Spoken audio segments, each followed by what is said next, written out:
You can't start it till the countdown's done. Jacob, I'm going to tell you this.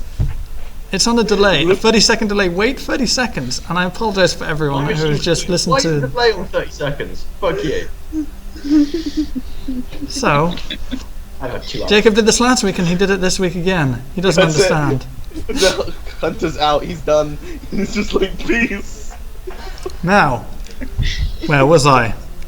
Oh yes, we apologise for the delay again. Once again, YouTube had a new error.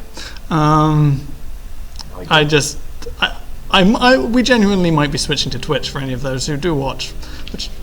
Anyway, so on our last session, the group finally got around to talking to Lord Marshal Riktor of the Kronsteg military, and he sent them and a number of other mercenary bounty hunter types on a secret mission to the southeastern lands, which are only inhabited by vicious gnolls and unruly, unnatural savage tribes of humans. Their mission is to find out why these tribes have stopped fighting each other and why some of the scouts sent there previously have gone missing. In the last session they travelled for several weeks, fortunately without any major incident, until they came across and were attacked by a group of harpies. Riktor was savagely attacked and really didn't make it out alive. Hey Alex, I think I have an addendum. They weren't attacked by harpies. They followed a group of naked women into the woods. Alright? Like idiots. Yeah. You see, this is the perspective of the beautiful players, and I am trying to give a narration to make our players seem heroic and valiant. Not like they were just trying to get a bit of ass. Anyway. You can objectively say they were dumb then. We pick up at the end of this fight.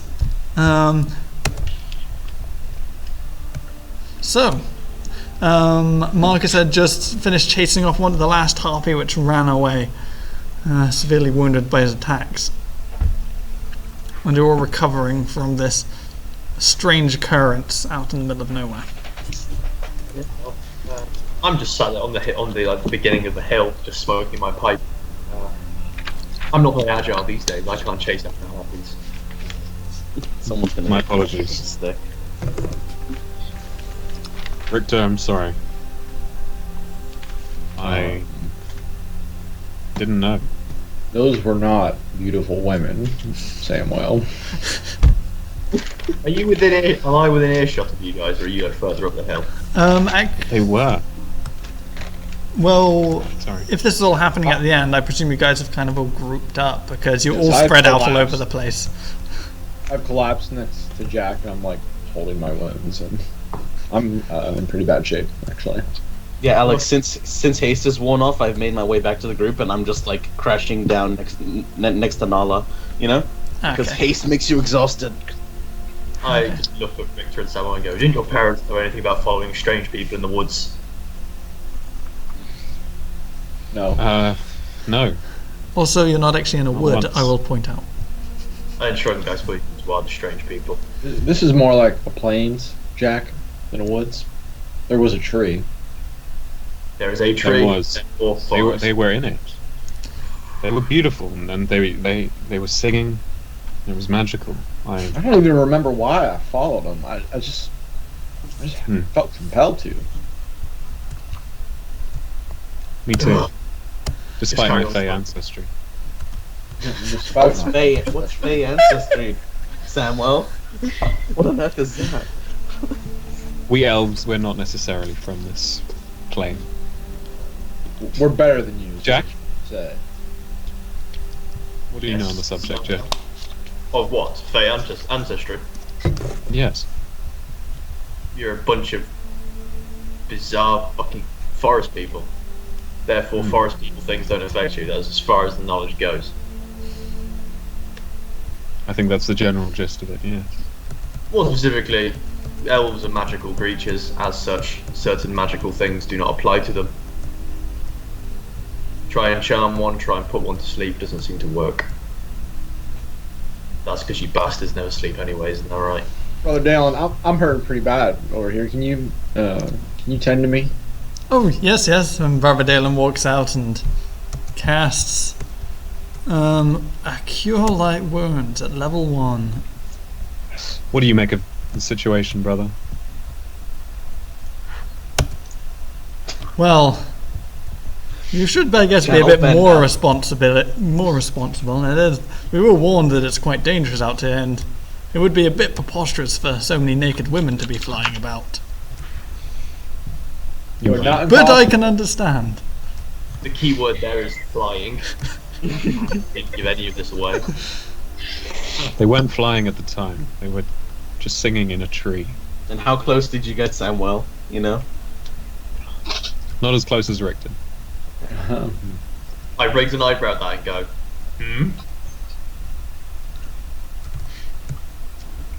Never mind. I'm sorry. I'm quite tired, so I'm just gonna head back to the camp now and finish my sleep. Can I make a knowledge arcana check on the creature's Alex or nature or whatever knowledge you want to have more? It's depending on what knowledge you want to get on them, it could be nature or arcana. Depends on what kind of knowledge you're looking for. Just want to know the effect of there. I assume I can guess it's a harpy, maybe? Like, you know... Oh yeah, no. At this point, from folk tales, one can assume these are harpies. Okay, he doesn't actually seem to have cure wounds in his spell list. How much does cure wounds normally heal? At first level, it's D8. D8. Plus He has Plus the mod. He has healing word instead. He could, yeah, alright. Well, he'll cast Healing Word if that's what he had prepared then.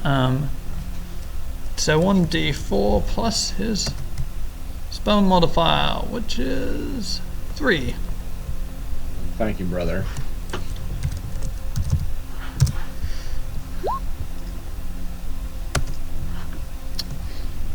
So, yeah, I just want to know what their abilities, like more specifics on their powers. Mainly their enthralling ability. Okay, then that would be our Arcana check. Yeah. Thinking about it, you know that the power they have, or from what you've remembered, is based on the fact that the person has to be able to hear it, and it actually works at a surprisingly long distance as well. But only really the weak-willed will be left to follow it for too long. But yes, and they do also have to be able to sing. It is very directly based off of their singing. Well, nothing I need to mention. I suppose I follow Nala back to camp. Grumpily get in bed. I'm gonna go check out that tree that they were hanging out, and I'll catch up with you all in a couple minutes. In case you guys didn't realise, I will also mention this hill kind of acts like a cliff face at the very edge of it, as well.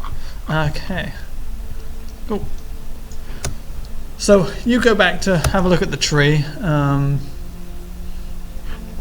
having a brief look, you can tell that these harpies appeared to have used this tree somewhat semi-regularly. You can see where the bark has been kind of worn down. But other than that, it looks like a tree. I don't see any markings, no like food refuse or like chests or anything around the tree. Around the tree, you do notice some refuse, some human-like droppings at the bottom of the tree. But there doesn't seem to be any like treasure or anything of the like, or particular markings seem to have been put on this tree. Alright, well I'll head back. Yeah, you head back with Jack to the camp. What are the rest of you doing? Yeah, I headed back with Nala. Yeah, me too. Alright. You all go back, and Dalen goes with you, and you set up for the next few hours, waiting for morning to come. And eventually it does. You're undisturbed for the rest of your sleep, although somewhat shaken by the events, as it is a rather unusual and nothing any of you have ever previously encountered. Do we get the benefits of a long rest? I would say with an extra 2 hours of sleep, yes. Okay. So I'm gonna take at least 2 hours of sleep then. I don't know why there were harpies out here and just hanging out in this damn tree. They don't have any, like, sleeping equipment, no treasure, no supplies. They seem to be hunting, I think. Maybe. Here. Would they live nearby?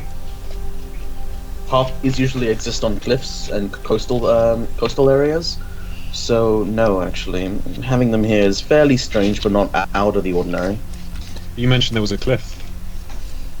They like to lure Markus. people off cliffs. Yeah, you noticed, by the way, Marcus, when you were at the top of that hill, it actually, one face of it was incredibly steep and rocky at the bottom.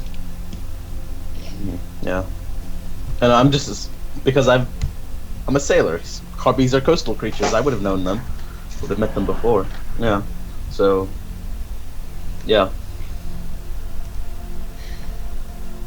Should we investigate the cliff side, perhaps? Do you think they have a cave down there or something? Where do you know where they Couldn't know less about about this. this. Harpies Do we aren't need really to take underground time? creatures. Doing this? You're right. Well, I don't know. Do you want like random women and children to get attacked by harpies and killed? Well, they won't be attacking anyone anymore. Depends on how the nest was. They may have just killed some of the outliers. I'm just okay. Well, I mean, we could if you want, but we should be getting on with the task we have at hand. You're right. We're disappearing for how many months? You know, I'm sure a day lost here or there can't be that big a deal. Perhaps on the way back? On the way back, I've no idea if they've moved on. I don't know if they roam or if they nest for good. they're weakened right now. Right now is a good time to strike. I mean, how large are their communities generally? Does anyone know this? You can nature check that, Alex. Yes, you can nature check that. Can I make one too? You can if you'd like. Can I have advantage because Nope. harpies? No. Nope. You don't have extensive training in harpies, and it doesn't look like you're gonna need it anyway. All right. Yeah. That's fine. I won't roll. Alright, so Jack knows that that harpies can range from groups as independent groups as small as 2. Very rare though, but more often they come in groups at minimum of 6, and they range from kind of 6 up to kind of a flock of potentially 40. But most normally you think it sits closer between 10 and 20 on average. I can't look through my own little journal and spell book and just read up those. From what I can gather, folk tales at the very least, coastal sailors, that sort of thing. Could be that this was just the entirety of the flock, though it seems unlikely. More likely it could be anywhere between 10, 20, sometimes even upwards of 30. And we just killed what, 6? Do we even kill 6? Didn't one get away? You killed 7, 1 got away. Yeah. Yeah, it could be they were the hunting pack. I won't be surprised if the mothers stay with their young. There's no telling what they required in their cave either. I think we should maybe do a good deed here. It's I mean, certainly if you believe this to be a large problem, then we can take the time out to do it. It's known at least somewhat that harpies possess at least a minor magpie-like nature. Anything shiny goes into their nest. Just so you know, there isn't actually any civilized lands for at least 70 or 100 miles from where you currently are that you know of. Yeah, there are tribes people though, and tribes. Oh yeah, no. I'm just gems. telling you to inform you, in case you didn't realise. And this is the route to Cafferton. No, Cafferton the other way. Never mind, ignore me. Markus, you wounded the one who got away. That's correct. Pretty heavily, I might add. It kind of plummeted at the end. That may make it easier to track. Riktor, do you think that is something you could do? Yeah, we can go down that cliff and look around, see if they got a nest down there or something. I think it's worth a gander. You know, if we spend a couple hours looking, if we don't find anything, we move on. Okay. Agreed. All right. You'll get up in the morning after making yourself some. Well, after Dalen. Is Dalen spending a spell to a second level or third level spell slot to create food and water today, or would you rather consume rations? Just use rations at this point. We could need your spells and provide. Okay. All right. Yeah. Okay. Feel uncomfortable leaving our wagon here on a desert. Let's bring it with us. Why are we going to leave it here? Well, if we're ascending down a cliff face. Well, you know because of how the hill is, you could come out round from the side quite easily, unobstructed. Yeah, let's find our way around and bring the. Right, you'll get up and head your way over to the hillside. Anything in particular you want to say before I continue? No, I'm musing in thought. I'm trying to. Is there any way to counter the harpy's song? Because if we're dealing with more than we can handle, then we've got a problem on our hands. Covering your ears. Alex, I've got wax, I'm assuming, on the stoppers of many of my ink vials, potion vials, and so that, and wax can be used to block your ears. I mean, that's Yep. That's You can do that. Perhaps taking wax off my potion bottles and ink bottles. Start making small little earbuds. I'll tell everyone else and go. All right, we go in, put these in your ear. Thank you. I have some candles if you need any more. perhaps Brother Dalen can help us all with guidance, with some of Concordia's guidance. What for skill checks? Oh no, isn't that the one that gives a bonus to saving throws? Nope, it's the one which gives a bonus to skill checks. Okay, never mind then. Bless gives a bonus to saving throws, but isn't a cantrip. Hmm. Okay, so you get closer, going around the side of this hill, and you come across. I have one question, Alex. So- Is the charm effect that the harpies do to people, does that classify as a magical effect for the purpose of dispel magic? No, you couldn't dispel it. It would be considered an innate ability. So you choose any creature, object, or magical effect within range. No, it would be considered an innate. You know that things that Supernatural. yeah, it's supernatural. It's a supernatural innate ability. So while you could, in certain circumstances, anti-magic fields can prevent these abilities, dispel magic wouldn't. No, that's absolutely fine. I'm assuming they don't classify as magical creatures as far as detect magic goes. They would be like faintly innately magic, but you wouldn't detect any enchantment upon them. Yeah, but could I use detect magic to track them? Not well. Like if you saw, like if one was directly there, you could probably see that it has innate magical abilities, but No, that's absolutely fine. Just checking. yeah. Okay, so you come around the side of the hill, and one of the things you notice even from a distance is there seems to be kind of bones scattered throughout the kind of rocks and the like at the bottom of this cliff. Do you approach? I turn to the others and goes, if you'd like to let me go ahead just to see what we can see what's ahead. I can make myself cloaked from their usual senses, and even if they spot me, they can't do anything about it. Very good. And I slink off to the side, maybe 40 yards, and I'm going to move very slowly in my cloak and try and keep an eye on Jack. There are plenty of rocks, by the way, around the place. Okay. I'm Fantastic. quickly in gaseous form, Alex. Okay. I'm gaseous, I'm a blob of gas. I'm going to stay about 120 feet behind Jack, and I'm going to take my long neck out and just stay about 120 feet behind him. I'm Yeah. gonna stay close to Nala and just get ready for any trouble. Yeah, I'll probably be next to Riktor. I start to drift forward, Alex. I assume you don't need a stealth check because dumb gas. Let's have a read. Along with everything it's wearing and turning into a misty cloud for the duration. The spell ends if the creature drops to 0 hit points.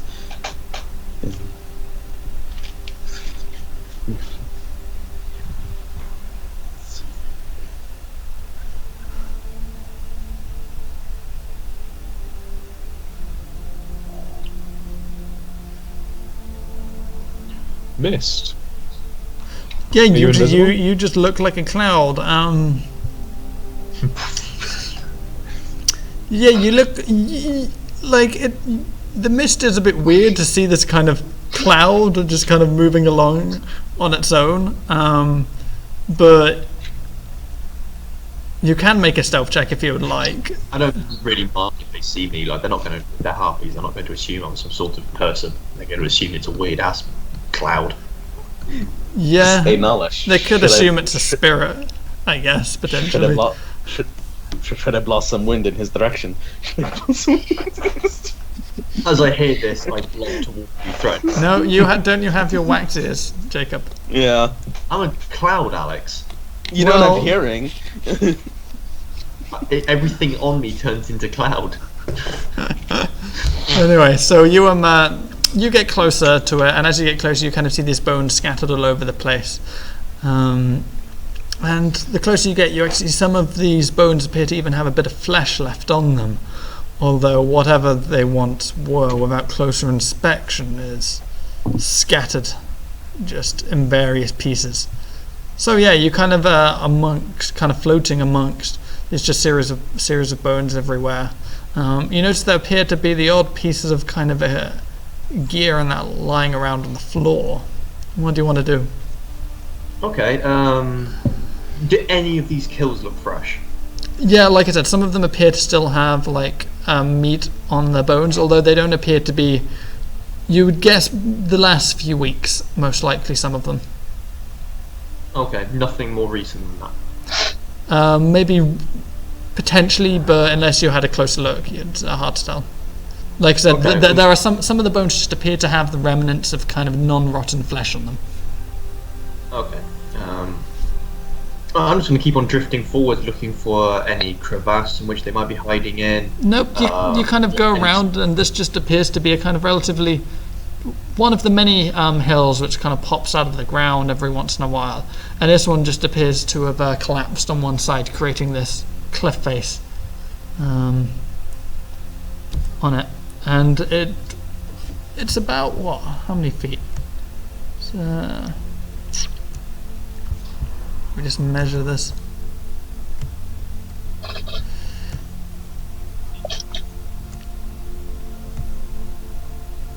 It's about 100 and it's about 200 foot from edge to edge of in diameter this hill would appear. And searching around it, what you can tell initially is, or what you would probably suspect is that the harpies were chucking or pushing whatever was off the top of the hill down the other side onto the kind of rocks which they appear to have arranged in a somewhat jagged nature at the bottom. I kind of fly up to the top of it. You fly up to the top of the cliff, and you kind of are on the top of the hill you were fighting nearby earlier. Anything in sight? A couple rocks. What are you just looking around? Depends on what you want to do. You just kind of initially it just any sign of harpies, any sign of blood trail where it might have flown. Even if it's flying, it would leave a trail. You do notice the kind of scattered pieces of the harpy that Markus blew up, and back on the menu, boys. Which seemed to be gruesomely splayed all over the place. From where you're standing, the one harpy that escaped, you would have to get close to its landing point because if you would recall, Markus said it kind of glided away. And I literally saw nowhere they could hide in along the cliff face. Nope, it just seemed like a kind of flat cliff face with bones at the bottom and rocks arranged in a somewhat spiky nature, and kind of a bit odd pieces of gear scattered amongst the bones as well.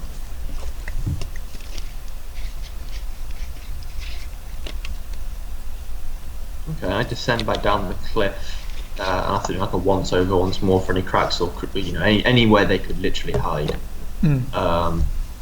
I revert out of gaseous form and cast detect magic. Yeah, you come out of gaseous form and cast detect magic. after searching the cliff's face for the various like alcoves or anything, which it doesn't appear to have. It has large boulders at the bottom, but yeah, it doesn't appear to have any room or any obvious place where they could be hiding. And at the moment, you can't see any harpies. Okay, you cast detect magic and start kind of looking around the place. You can't seem to detect any magic down the bottom of this cliff.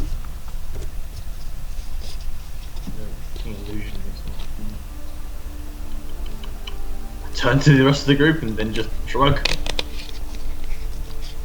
Are you still a cloud? Yeah. No, I hurt it No. back out. Shrugging cloud. Markus, where did you say the harpy drifted off to? Oh, and then I'm gonna point into the woods, like right where I saw her glide down. Yeah, You know? you roughly guess as to where she would have landed. About 100 feet. No, it would be about 200 feet away from the edge of the cliff, to the east. If we start heading in that direction, then we might find some kind of clue. Alright. Alex, looking at the gear on the ground, is there anything of any value? Looking amongst the gear, most of it appears to be of relatively poor craftsmanship. Tribespeople quality? Pardon? Tribespeople quality? You look at it and you would actually probably say worse than tribesman quality. In fact, as you look amongst the gear, you do notice some of the skulls do not appear to be humanoid. Dog? They appear to be more canine in nature. Alright. Okay, I pick up one of the skulls and take a look at it and go, to be fair, I don't know if we should be killing these harpies. They'd be doing our job for us, so I showed them the skull of the knoll. Well, they tried to kill me, Jack.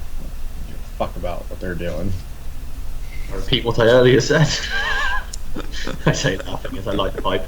No, I think we don't want to waste too much time hunting for a particular lone harpy. I say we do one, we wrap back round, check the woods, and then if there's no more to be gained, we move on. Well, should we go over to where Markus pointed? And That's why I said wrap around the cliff and go check out the woods. Alright, well, let's keep our mounts with us still. Yep, alright. Yes, Alex, I begin to wrap back round with my mount. Alright. You guys go over to where Markus guesses the harpy would have landed. Who's going to be trying to track this then? I'll give it a go. Alright. Yeah. Did you David? say the blood, would the blood come up as a magical signature? As a magical creature with blood? No, it wouldn't be strong enough. But for something like a harpy with a dragon, likely, yeah. Yeah, Sort of a harpy. I can't remember if harpies are classified as magical creatures. And Dalen is going to kind of give you some assist with his Guidance. magical guidance. Looking at a d4 to that. Slash roll d4. Blessed be Dalen. Yeah. You look around Sort and you of seem to small kind of help. find the patch where the harpy landed. You can see kind of where some of the grass has been flattened and where it appeared to have kind of limped off toward, further even more to the east. Do you want to keep following these tracks then? Yes. All right. But like, a harpy lay here. You keep She was following the limping. tracks for about 20 minutes. Fortunately, because they're relatively fresh and the harpy doesn't seem to be making any particular effort to cover them, it's relatively easy to follow them, and you kind of start getting into a more rocky area. And you keep following them till eventually you go around the corner of one of the rocks, and you kind of find a harpy wounded, laying unconscious against the rock, somewhat sheltered from the wind. From what I know of, do harpies speak common? Or do they just speak in their own bastardized hybrid language? From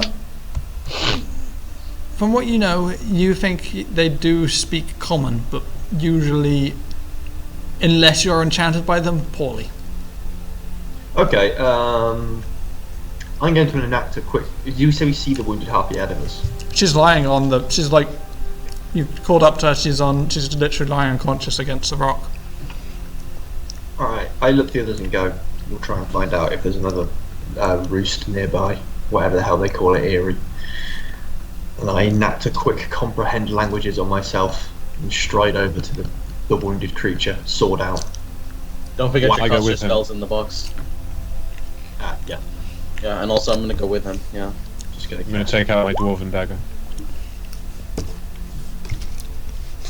Oh, you all approach this harpy.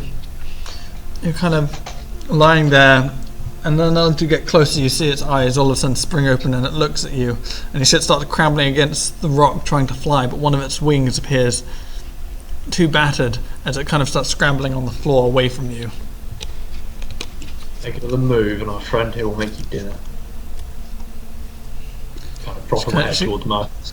She kind of turns around, and she's kind of on all fours, but kind of facing you and kind of backing away as she kind of looks at you.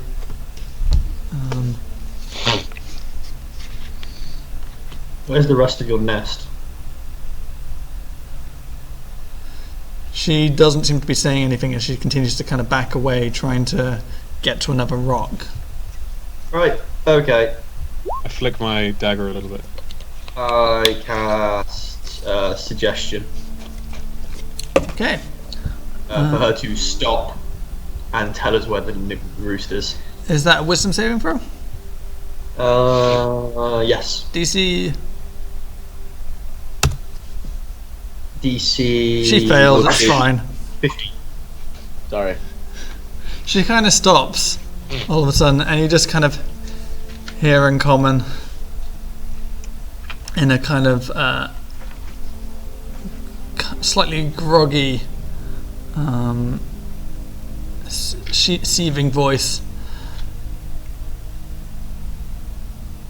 It's 40 miles to the north. And she kind of stops and just looks at you. And looking like she wants to move, but she doesn't seem to be able to bring herself to do so. How many of you are there? She doesn't say anything. I know the suggestion worked once. I sigh and I look and I just prop my head towards Riktor and go, you can't move right now. You tell us or we put a bullet through you. Well, we put whatever the fuck that thing is through you. I take out my whip and I just crack it. Wow. Make an intimidation check with advantage then. Not very good at intimidating. What's your question, by the way? What was your question again? At advantage though. What, mine? Yeah. Oh, how many of you are there? She kind of thinks for a second and goes, 19. Goddamn choir. I should have now asked how many are you now, because I've no idea if she means 19 not including the dead, or 19 including the dead. Because that could be 12 with this man. She's just kind of lying there and just like, we won't attack you, you're too strong, and leave us, we'll attack your enemies. We're just looking for food. We thought you might be another group of gnolls. I look nothing. I stare at the hub and go, I know he's ugly, but he's not that ugly. Ugly or not. How trustworthy are harpies? Make me a nature check. For what you know, harpies will tell you whatever you want to hear. Short 40 miles to the north, there's anywhere between 19 to soon to be 11 of them. I look around, anything more we need to know? She kind of is looking at you, just like, stop this magic, just let me go, we'll leave you alone. No more questions? Alright, Riktor, you have the honours. What do you mean the honors? I suppose you're going to put her out of her misery. You want me to kill her? Mm-hmm. Perhaps we should ask if she surrenders. They're lying bastards by nature. They've already killed, they've already attacked us, who say they won't do it again. I wouldn't trust a Brother harpy as Dalen, far what as do I you can think we spit. should do? Well, Yes. she seems to be apologetic, even if she is lying. She could be redeemable in the eyes of Concordia. I love the vacant expression you wear when you pretend to be Dalen. Yeah. Ben would love this. I'm gonna put my fingers to the side of the harpy's head, and I'm gonna cast firebolt. If you walk up to her in an intimidating manner, she kind of opens her mouth and starts to sing at you, Markus. She already sang at me this turn, didn't she? Yeah. This one, and no, she hasn't sang anyone on this one. Okay. So yeah, just make me a wisdom saving throw. It doesn't matter because she's going to get shot in a moment anyway. But go for it. I passed that. Yeah. Yep. Then she kind of starts and she kind of looks worried as she realizes she still can't run away. She desperately tries to just walk up and put a firebolt onto the side of her head, and she just thumps to the ground, her hair smouldering.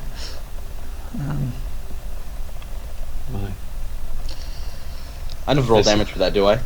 No. No, I'm not going to bother. It's like I roll minimum damage. You lightly scorch her. She had 7 HP left. I'm gonna roll this for fun. Hold on. Let's see. Zoe rolled double ones. No, she's very dead. Yeah, she's just super dead.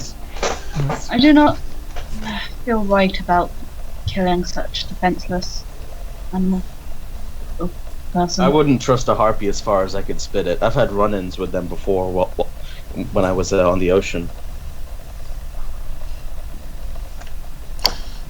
It still feels wrong. So let me get this right. All right. So bugbears with warrants on their heads go free, and naked wounded harpies get executed. Dalen kind of pokes him. It's I do have to agree with Riktor and Nala. I don't think that is really the right thing to do. After all, she did seem to be very apologetic, and was telling us everything we needed to know. She was lying. Can you trust any creature that would just... Well, she told everything we needed to know because I forced her to. I'm gonna nod towards Jack, I'm gonna nod. And anyway, she couldn't fly.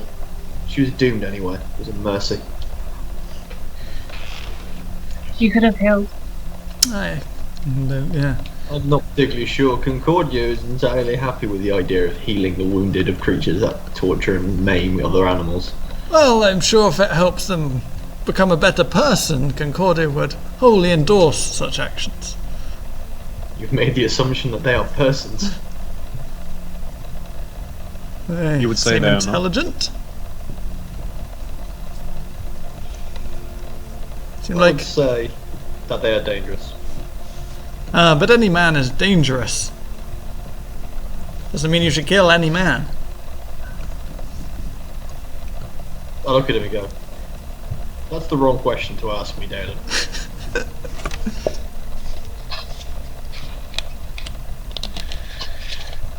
Anyway, meaningless. Onwards. What's done, done.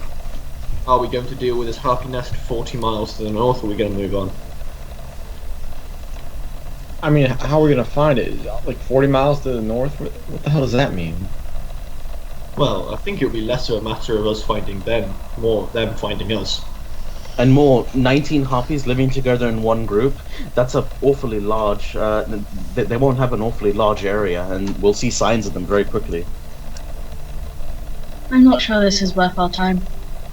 If they're mostly concentrated on gnolls rather than any large body of civilization, then I say we move on. Well, there were plenty of human bodies there, and I do get the feeling that maybe we'll get a better reaction from the Trias people if we've proven we've killed a menace, especially if it's also proving how, the strength of our arm. Should we take some harpy heads with us then? I look down at the exploded harpy and go, we'll have to go find another one. But, yeah. Alright, well, I guess let's go get their damn wings, Hmm. and then we'll move on. 40 miles is too far out of the way. I think. I agree with you know. I agree. Agreed. Okay, so a pair of harpy wings probably weighs about. They're not going to be too heavy. Probably We can put weigh- it on the wagon. Yeah, I'm going to say a pair of harpy wings weighs about 10 pounds for each pair Yeah. you wish to take. I take some of the claws. Are they quite distinctive? They're actually mostly like hands. You just notice that the nails are much longer, like you would imagine on that of a witch, and thicker nails, which are that's kind of gross. like these claw-like. I'm just gonna take. No. Yeah. I won't do. Sorry. Go on. I'm sorry. I'm just gonna That's take disgusting. the right wing from each harpy. Okay, so I'll say £4 then for each one you take. So you killed a total of 8 of them. One of them, I will say, is one of those harpies is unrecoverable from how much it exploded. So you can get up to 7 of them. Okay, I'll take 7 right wings. Okay. They are. You can see that while the harpies appear to kind of maintain their wings for flight, they don't appear to be clean creatures. Damn, Samwell, I can't believe you had the hots for these things. These are nasty, nasty creatures. Do I see Samwell looking at the fingernail hands? You know. Yeah, at spawn point, Samuel's kind of grabbing one of the hands and kind of looking at him, and it's just see this look of disgust on his face. I'm just gonna turn to Riktor. Well, you know, Riktor, he was only looking for a little fingering. Haha.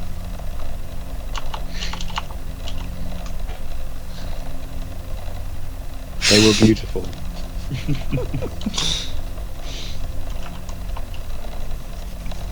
Right. Okay, so yeah, That one you. missed the mark, Marcus. What'd you say? That kind of missed the mark a little bit.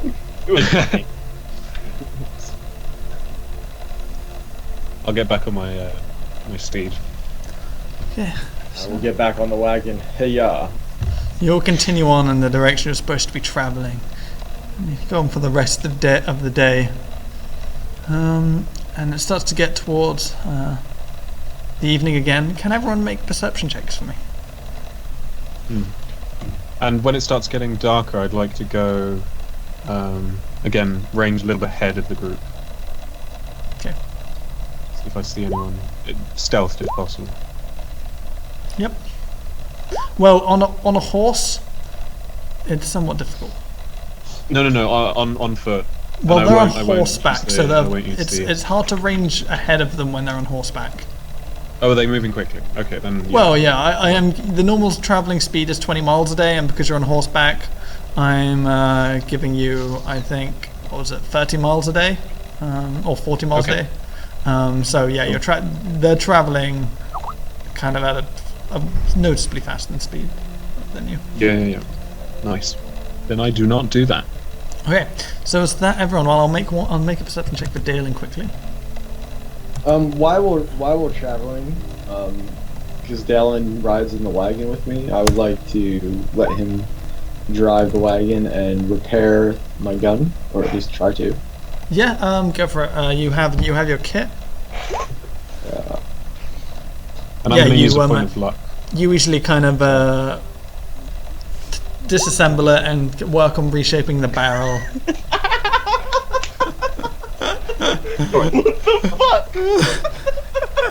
Wow.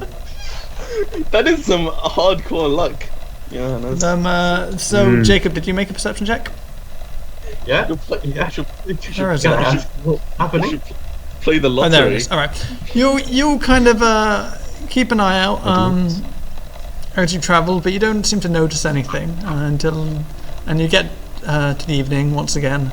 You find a small outcropping of rocks, as they seem to be numerous in this area, and kind of set your camp for the evening. Okay. What's watch order? Just I can't remember what you said it was. But I have it. I think it is. Oh shit! We wrote it down in chat. I'm going first. We did I'm write taking down- the last two again. Yeah, it was Riktor, Dalen, Nala. I think we did it in twos, didn't we? Wasn't it like Riktor Yeah. and Dalen? Well, Nala was paired. Like I know that the people who don't have dark I sight was would the pair. first one because Yeah. I think it was, can't see in the dark. Yeah, I think it Who was was first? Dalen. I mean, so Nala and Markus first. Then it was Dalen and Markus. Oh no! It was Nala, Dalen, Boomstick, Markus, Jack, and then Stabby McGee. Yeah, because I've got dark vision. Okay. Alright. Cool. So, the night draws on, and you get to the morning unmolested by any of the strange creatures out here. Once again, hearing strange noises far off in the distance. And you continue on your travels. What does it sound like? Let me roll a d4 to see who hears.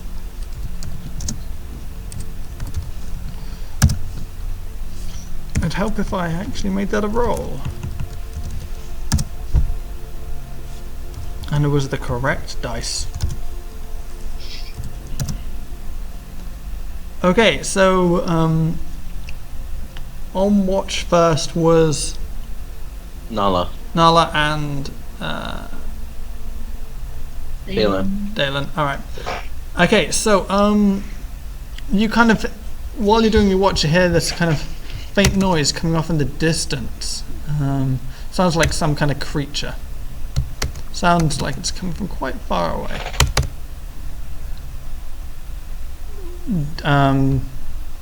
Are you going to pay much attention to it, or just kind of let it be?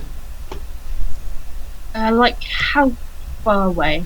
You can't tell. It sounds like some kind of screech. But it's kind of, but that's mostly what you can tell from how faint it is. Okay. I'll just kind of look, like, keep my ear on it, see if it gets any closer, rather, kind of thing. Okay. You kind of wait for your watch and you don't seem to notice it again. And then the rest of your watches kind of go on for the rest of the night and you get round to morning. And I presume you head off and start travelling again. Okay. If you want to, you can all make me perception checks again. Yeah. I am blind. Cataracts. Nope. But not Samwell, not this time.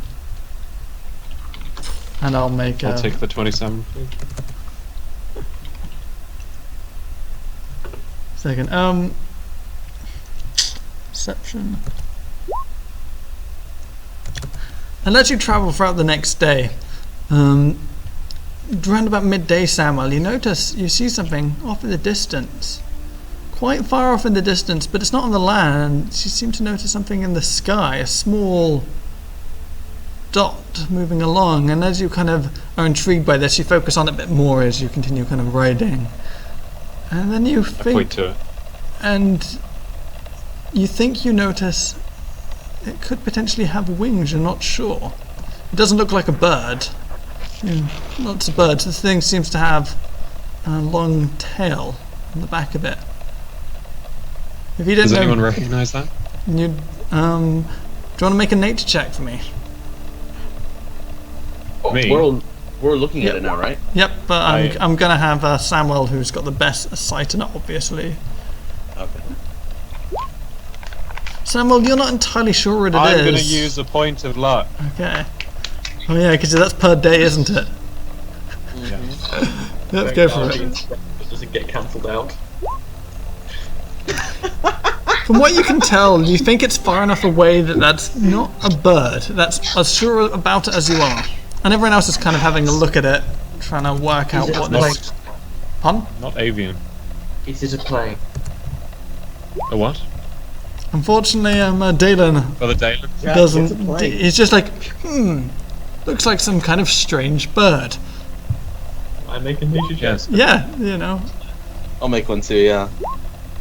Wow. But that's strange tail. What is that? I can't see shit. What do I think it is? Both Markus and Nala kind of take a look. And of the things that fly in the sky and have such long tails, it is quite far away, but to make out, you could only draw one conclusion. Whatever that beast is appears to be draconic in nature. I think it's draconic. I agree. You dragon. Tell about this lizard girl. This is one of your cousins, Nala. No, I don't. Dragonborn don't look like that. We don't have rings. So, what can we see? What color it is or anything like that? It's very far away. You were pretty lucky to spot it in the first place, as it kind of slowly drifts across the sky. It's not big enough to be a dragon, though, is it? From the, you're not entirely sure how far away it is. Depending on how far away it is, it could be. Okay. Small. Tricky perspective and all. Well, it is very. It's the point is that because the hills here aren't especially big, while they are numerous, it's more like lumpy. It's just quite hard to tell on the backdrop how far away it is. You don't have like mountains for reference that it's in front of, and the altitude it's flying at. It's just quite hard to estimate. Safe to say, you would call it it's quite a, safe to say a minimum of 40 miles away is what you would guess. But it is directly in the direction you were heading. Does it seem to be heading in our direction, or looking at it, are we just heading towards it? It does. As you watch it for a while, as you travel, it kind of disappears every once in a while as you see it kind of head towards the ground, and then as you keep looking for it, it eventually pops back up into the sky, and it does feel like, while it's not heading towards you, it seems to be kind of staking out the same rough area in the distance, which does intercede directly with your path. I would love to see a dragon. I would advise we do not want to be in the same space as the dragon. But it's heading in our direction. Well, it's more like you're heading in its direction. Whoa, Alex, it's the our land, okay? That dragon wants to go. We could go round. We could try and avoid it. It's 40 miles away. It'll take us a day, not maybe 2 or 3 to get that far. It'll have moved on by that point. So we should just keep heading where we're going then. Don't see much particular need to go round it, and the fucker can fly. Brother Dalen? So it doesn't matter which way we go. Well, I don't know much about dragons or what that thing is myself, so it probably will have moved on by the time we get there. Seems to be flying quite far around. Indeed. I agree. We just have to hope it doesn't spot us.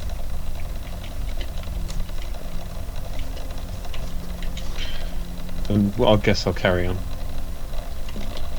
I'm just saying, I'm trying to guess what Dalen would say. This isn't GM advice, and you don't assume it to be anything of the like. I think that you've done a pretty good job as Dalen so far, to be honest. I'm sold. Concordia's. As we travel, at some point I go up next to Riktor, and I say quietly, Knowles, everyone else seems very knowledgeable. Are they dogs? I don't understand. And why is it serious that they're allying with humans?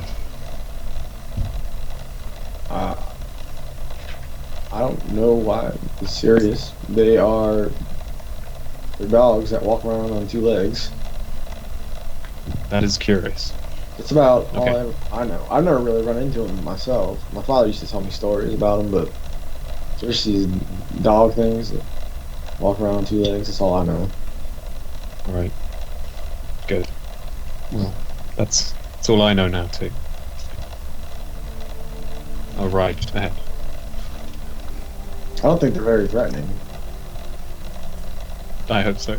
I mean, they're hostile, but From there's dogs. from the stories you've heard, Riktor, you know that while individually, you know, they're vicious, you know, like kind of a bit like savage dogs, but their threats come in their numbers normally. They're pack fighters, Samwell. You know, they breed like rabbits, and they'll attack you from behind, and when you try and fight them, they run. You know, they fight just like dogs. Alright. So no problem.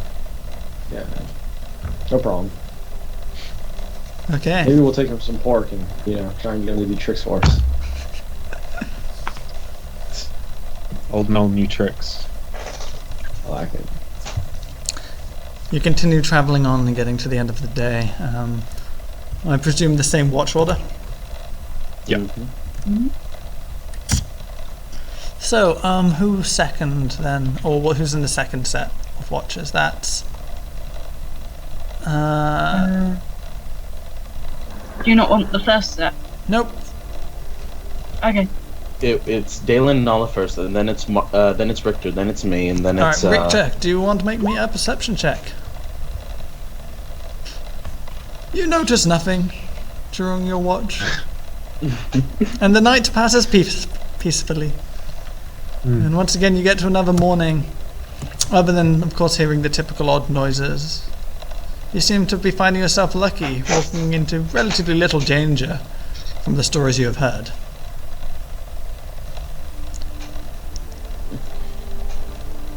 No problem. Okay. You continue travelling on the next day on the lookout for that thing you saw in the sky. Once again you do notice it. Towards the afternoon, it seems to be ranging over the same area again. You seem to be heading towards it, but now it's closer. You think you can get a better view of it. And it does appear to be somewhat of a large creature.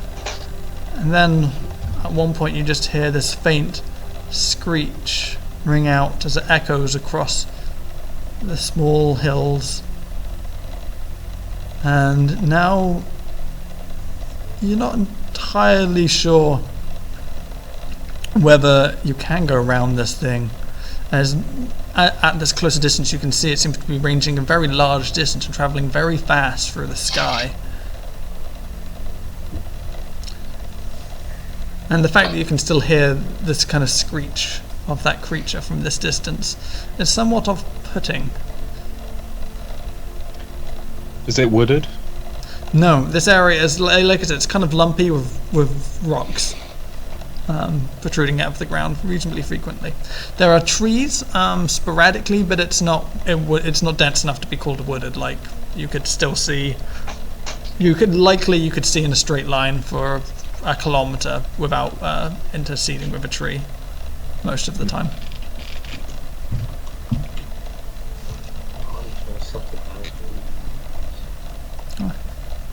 You settle down, and as you do so, you notice these screeches. You can all kind of faintly hear them. It requires no exertion anymore. And I suppose based on the sound I can figure out how old that bastard is. Or if it's even a dragon or a drake. Yeah, make me a nature check. What the hell is that thing? Listening to the sound of that screech, and from the knowledge and the descriptions you've heard of the sound of dragons, you remember hearing that most dragons, while they do have a somewhat screech to them, they have a lot more body to their roars. They are typically a bit deeper while they do kind of have those tearing notes to them. This one appears to just be all screech. Is that a young dragon, or is that maybe another creature entirely? You don't think this is a dragon? On the other coast. Right, I think we're somewhat safe. Don't think it's a dragon. Well, what is it then? Like a mega harpy? A grin An eagle? Could be a wyvern. Could be a drake. An ultra harpy? Actually, just like listing off the harpies, I just shake my head. They really copy, doesn't Those were the ugliest things I've ever seen, Jack. I gotta be honest with you. What you described as beautiful women. That's what Samwell said. All right, but Samwell has been sheltered his whole life. I just look at Samwell at that point, just shake my head. Still can't believe that happened. Good, but anyway, regardless, I think we're safe from our paladin draconic cousins. Like it's one of those. They're not cousins. You have scales, you have a tail, you breathe fire. You are cousins. That's like saying you and I are related. Yeah, we probably are, Markus. It's like, oh god, please no. Also, not all dragons breathe fire. Some breathe ice. Was that a your mother joke? It was indeed. I'm trying to get with people these days. Before we take the next night watch, it's 9 o'clock, so it's time to have a 10-minute break or 15-minute break, whatever people need. So we have only been playing for an hour and 15. Yeah. True, but this is normally a kind of halfway point for our game. But we can go on longer if people want before we take a break. Well, I think Hunter's already gone, so He's gone. Yeah. He's out. Quick, All right. Sure. Burb. Boop, boop, boop, boop, boop.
Hello and welcome back.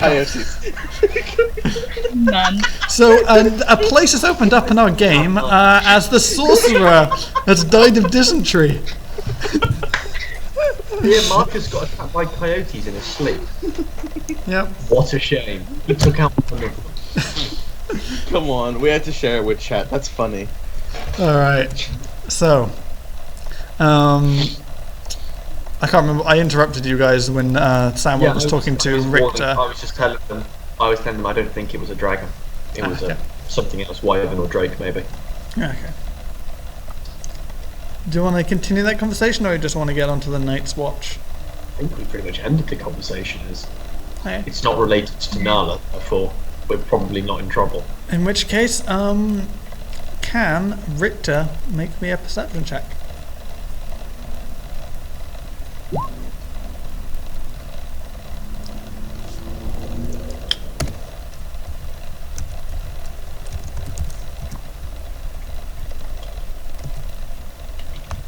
Okay, Riktor, while you're on your watch, you're kind of listening around, doing your thing, and you actually notice that for quite some time you haven't heard that loud screeching. You kind of look around, and you can hear the sound of faint kind of taps, and then kind of maybe even thuds, coming from behind your camp. What do you do? How far away do they sound to me? So assuming you're not straying too far away from the camp, do you think maybe 40 foot, maybe 50 foot? It's quite dark, and as you kind of gaze over in that direction, you think you can make out a large figure stalking stealthily towards your horses. A large figure stalking? Yep, a large figure stalking, and as you kind of stop and look with your elvish vision as the thing comes closer, it appears to have large winged arms and legs as it moves quietly up to one of your horses. Is it getting close to Bailey? It is getting close to Bailey and the rest of the horses. Hey, so you guys, can you make me an attack roll? And as you guys are all sleeping, all of a sudden you hear this large kind of bang come out of Riktor's gun. Alright, wake up! Can you all roll initiative for me? I could be broken up by now. Oh god. Hey, 1 second. Where is it? What is it? I don't have a map for this, so I'm just gonna... I don't know, but it's after Bailey. Get it! I jump up. 1 second. Yeah, Sim. Can you all roll initiative and put your initiatives in the board for me? I can indeed. Just manually put them in because I don't actually have a map for this. Yeah, but we can still do our tokens. Yep.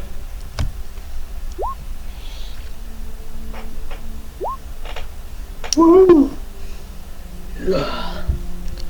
Is everyone done? Oh, I need to roll. I need to roll for Dalen, don't I? Dalen, go initiative. Your initiative's actually +2. Not bad, Dalen. Not bad. Alright. Alright. So as you all kind of wake to the sound of a gunshot going off.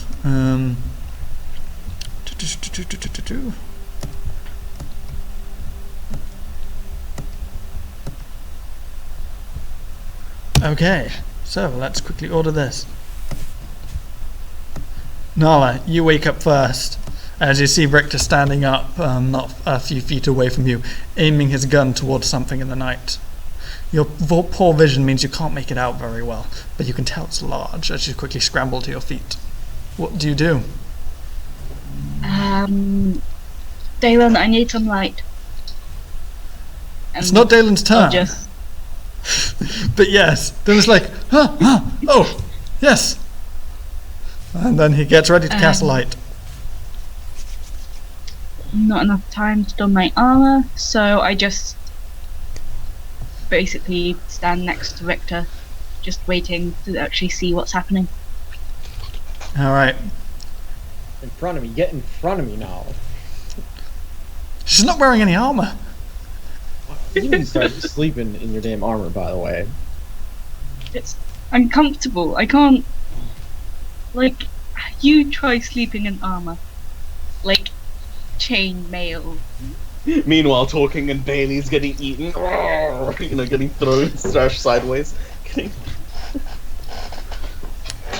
Okay, so how many of you are there at the moment? Many. Okay, so as you kind of stand in front of them, you hear this loud screech roar out towards you as it coming straight, and you can see this thing's head now kind of as it moves towards into this position to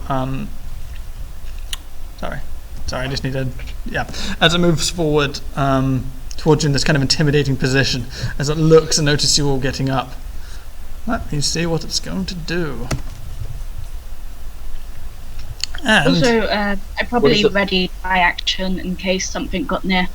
Okay, and as it's kind of screaming out, and you guys all hear this ringing going through your head, and looking at it, Riktor, to you this thing looks like a dragon, but kind of a bit skinnier than what you imagined. And it doesn't seem to have 4 limbs, but rather its wings seem to also be its forearms. And it kind of, as it screams out, it launches itself straight towards Riktor, of which Nala is now in the way. Yep, so I get my... Wait a sec, what's your reach? Hmm? What's your reach? My reach is 5 foot. Okay, well, in which case you don't, because it has a longer reach than you, as it just kind of screeches out, biting towards you now, as you're now in the way. I'm still next to Riktor. I'm not necessarily in the way. Oh, in which case, Riktor, what's your AC? And I also put disadvantage on it. 15. 15. In which case, with disadvantage, that one misses. But after it makes that first attack, you notice it quickly swing around, and a large tail, which you saw coming off the end, pointed and deadly, swings towards you. And that is most definitely a hit. Okay, so as it kind of catches you in the shoulder, you take 12 damage. And can you make me a Constitution saving throw?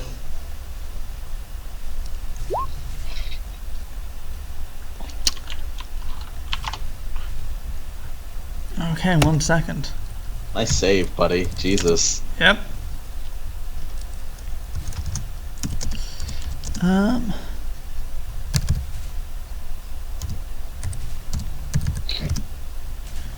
But as you push it off, you kind of feel something seep into your veins as your shoulder starts to cramp all of a sudden, and you take 10 poisoning damage.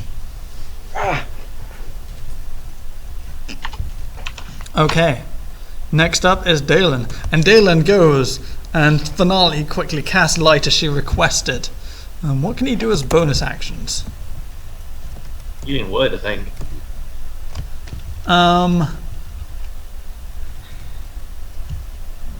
Yeah, I guess he'll chuck a healing word out in Riktor's direction as he sees him quickly get cut across the shoulder.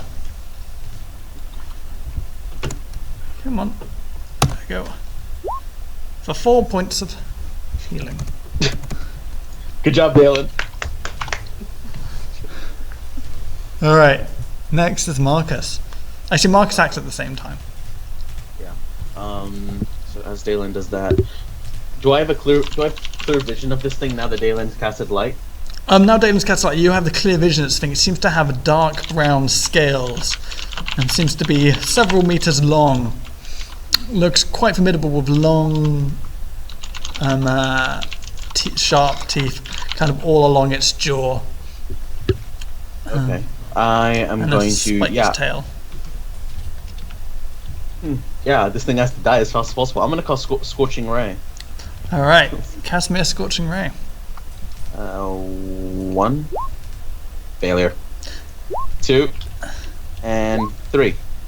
Okay, so you catch it several times. It kind of shrieks out in your direction now too. You seem to have drawn its attention somewhat, unfortunately. And then I'm going to use 2 points of mana, and I am going to and I'm going to cast, and I'm going to quicken spell a firebolt right in its direction. All right, go for it. And you quickly launch out your fiery barrage. Okay, next up is Riktor. This thing is like 10 foot away from you, and while it was kind of had its anger focused on you, seeing this Markus, this kind of fire light up in its direction, its attention seems to have changed somewhat.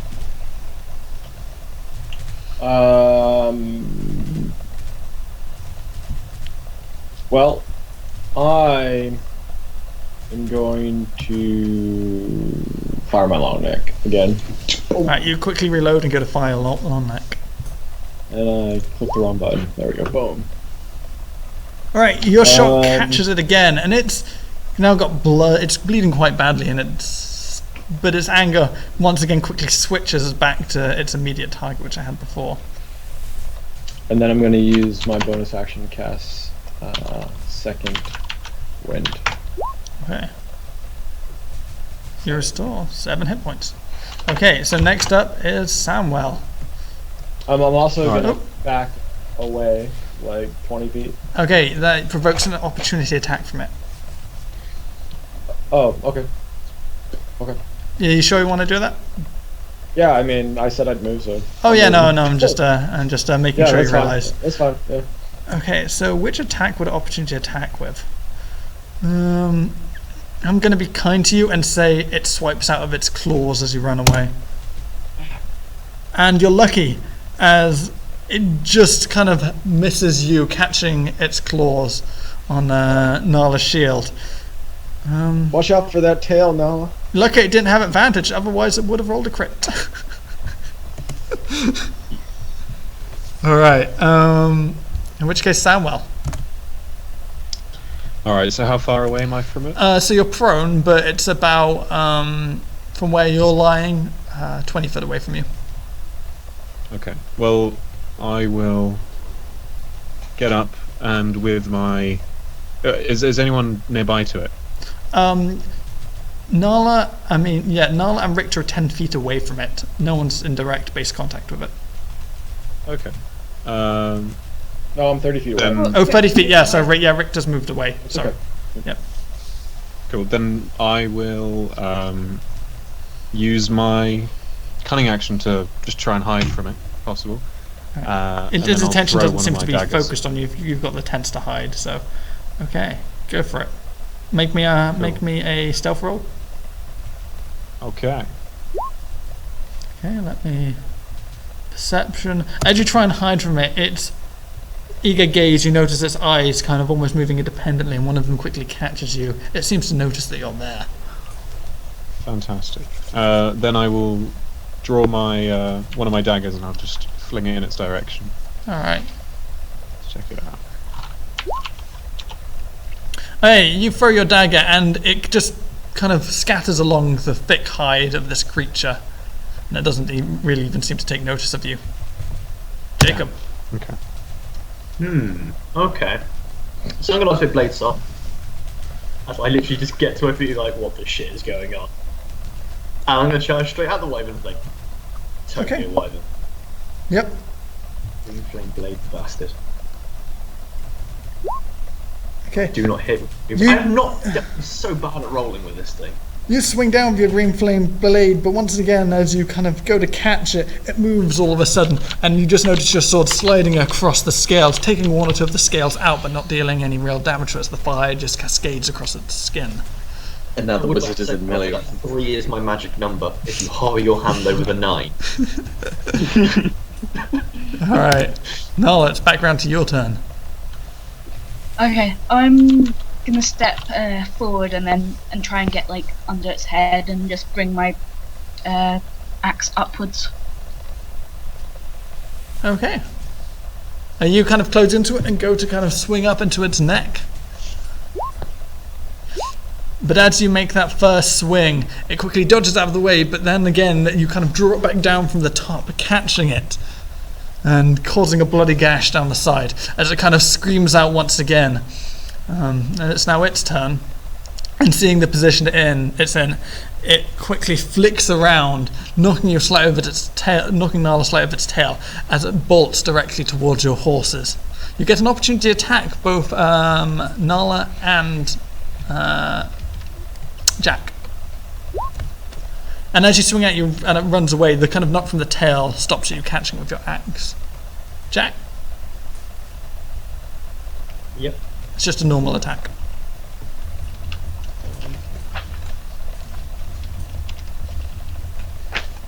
Sorry, my Skype's playing like mad at the moment.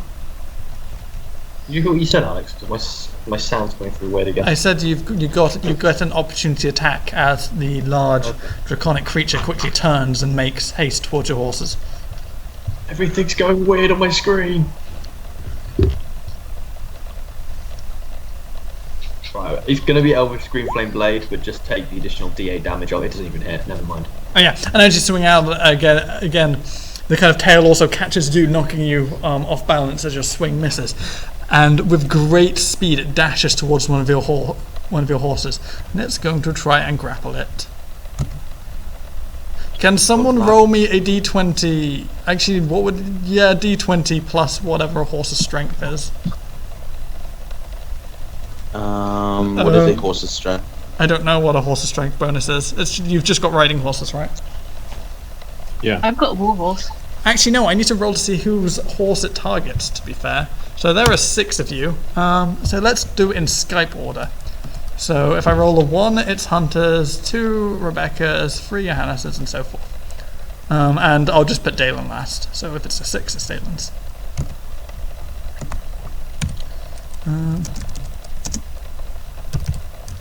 Riding horse strength is 16.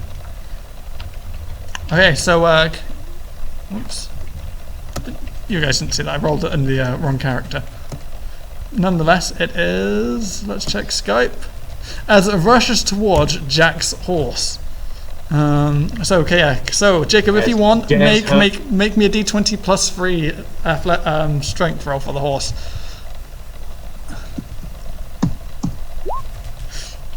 And as the horse kind of scrambles in panic, it is snatched by these giant talons and lifted off of the ground as you see this large creature start to fly away into the night. It is Theodore! It is now Dalen's turn, and Dalen kind of panicked, seeing the horse. He goes and shoots out a guiding bolt to try and help. He's going to cast that at 2nd level. Yeah, that seems about right for Dalen. Oh! As he catches it, 1 second. I'm gonna make a strength roll just to see if he can keep hold of it.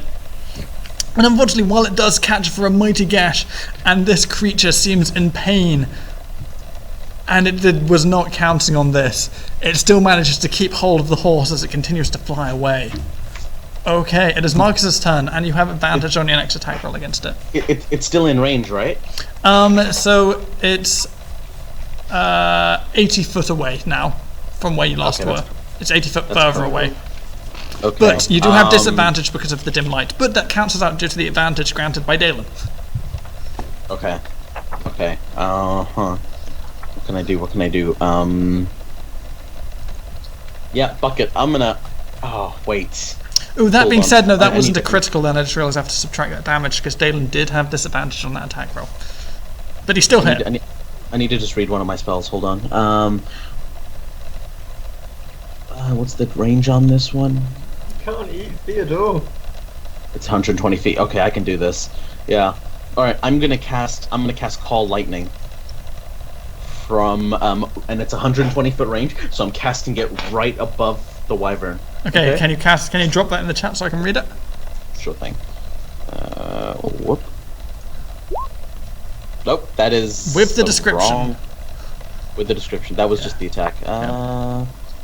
DC 15 dexterity save. Does it make that one immediately or not? It has to make that immediately. It's also a hang on, it's a combat thing. How do I change that? Go into the settings in the spell, and you can change it to a spell card. Oh, there we go. spell card. There you go. Okay.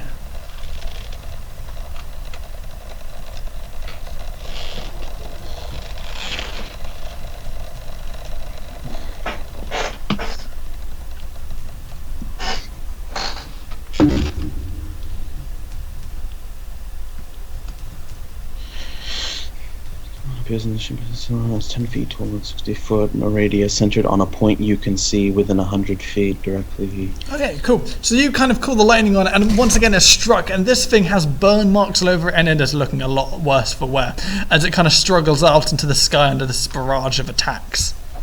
I'm not done. I'm gonna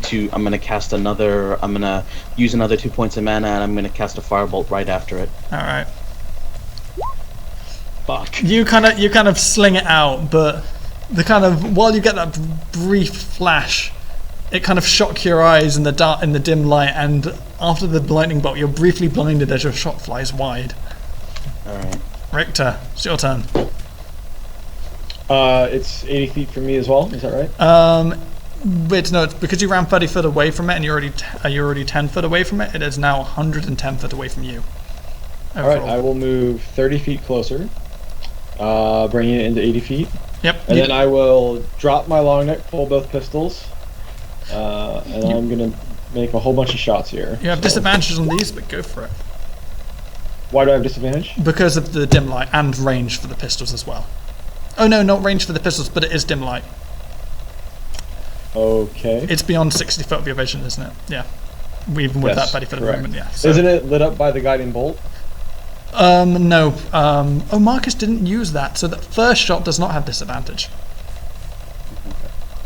So, yeah, so the first shot does not? Does not have disadvantage, but unfortunately, while it does hit it appears to... Didn't I use it on my firebolt? Oh, did you firebolt it? Oh yeah, no, you used it on your firebolt. To be fair, no, that one doesn't have advantage either. Okay, then I'll be using a superiority die for... okay, yeah, that is a hit. As you catch it and it kind of skirts in behind the scales. And once again, you can hear this thing kind of moaning. And it's kind of a screeching voice, as you can tell it is weakening, but trying its best to fly away. Bonus action. Oh. Damn. Unfortunately, that one in the dark light and your kind of pistols, you don't quite miss it as you miss it as it's kind of skirting and swerving through the sky. Extra attack. Yeah. But that one does hit, and you once again catch it again. But this thing is determined to get away. While it's heavily injured, it doesn't appear to be wanting to let its catch go. Action surge. Oh my, will this thing? But unfortunately that misses. Precision, alright. Precision. And that then hits for 10 damage. Man, this thing is in really bad shape. And my last bonus action. And that is a hit. Fucking and this thing is just bombarded as it's kind of flying up into the sky, struggling. 1 second. And as it's flying up into the sky, it proceeds to drop your horse, Jacob. Approximately how many feet is that? So can I reaction cast levitate? It's feather fall is what you can reaction cast if you have it. Yeah, Theodore. So Theodore is about to take 5d6 bludgeoning damage as he falls to the ground. How many HP does Theodore have? I don't know, Alex, but fuck you and your rolls of max damage. That wasn't max damage, only 2 of them were max. There was a 2 in there and a 3. Horses come with 2d10 plus 2. What's the average on that? 13. Like 12. The horse falls to the ground and you hear the unsettling crunch of thick bone as it hits the ground. Do we have a resurrect scroll or anything? Okay, Samwell, it's your turn. This thing's quite far away, but it is looking in really bad shape. Does the horse get to make a death save? No, you know what happens when a horse breaks its leg? Especially when you don't have like a 21st century high quality vet. How far away? So from you, it's about 110 foot away. Okay, then I will get out my bow, use my cunning action to hide. That's pretty easy. It's not paying attention to you. And, But yeah, go for it. So long as you don't. Yeah, it doesn't notice you. Cool, and then I will just fire the short bow. Okay. So now I have advantage on the roll, right? But it cancels that by disadvantage. Right, but I still get sneak attack for the advantage. What's the condition on sneak attack? I must have advantage, which I do. You don't actually have advantage. From the stealthing. The problem is they cancel out, unfortunately. Okay, fine. I'll have a look at it later, and unfortunately your shot glides. I'm going to use luck, just behind obviously. it. All right, go for it. Of course. Glides flying behind it. He's done. He's out. And just flying a bit too short as it flies in between it and the falling horse instead of catching either one of them. Anything else? I'll move in its direction. Okay. Jacob. Hey, Oh. I was supposed to get one more attack. Were you? Can I, oh, right. Did you miss one? for my extra attack off my action surge? Yeah. Sorry. Okay, make one more attack then. Go on. And unfortunately, it misses anyway. He's gonna use dice. 13. 13? 13 does barely catch it. And as this thing struggles flying away with all its might at the moment. Jacob. I run over to Theodore. I don't have any ranged attacks. You run over to Theodore.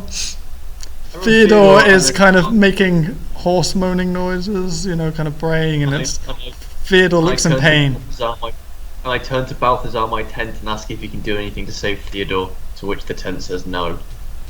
The tent attempts to... It just shakes. It just kind of shakes slightly. And you take that. My tent shit.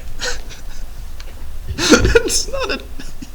It is! It's got a pixie bound inside it. It's a fucking magical tent. I wanted to bring him back from the dead. So you doing anything else with your turn? No. Okay. I have no ranged attack. In which case How it's far not... away is it? How far can I throw a sword and how far away is it? I guess you could make an improvised ranged attack with your sword, most definitely at disadvantage, and you'll probably... It'll be... I'm going to say it's strength based, even though it is a finesse weapon, it's not designed for throwing. But you can try.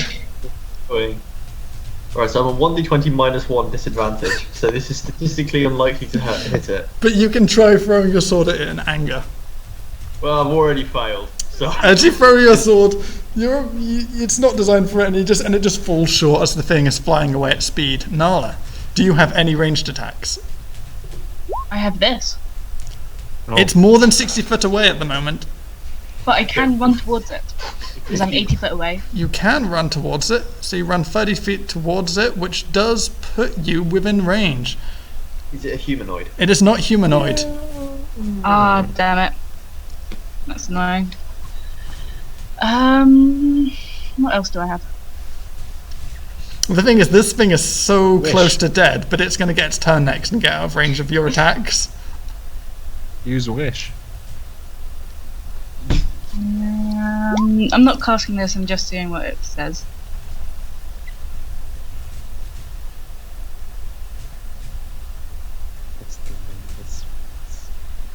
If it doesn't understand it. I speak Draconic though. So I'm gonna assume it speaks Draconic because it is a Draconic animal. You can, if you, I'll let you make a nature check beforehand before you make that. Okay.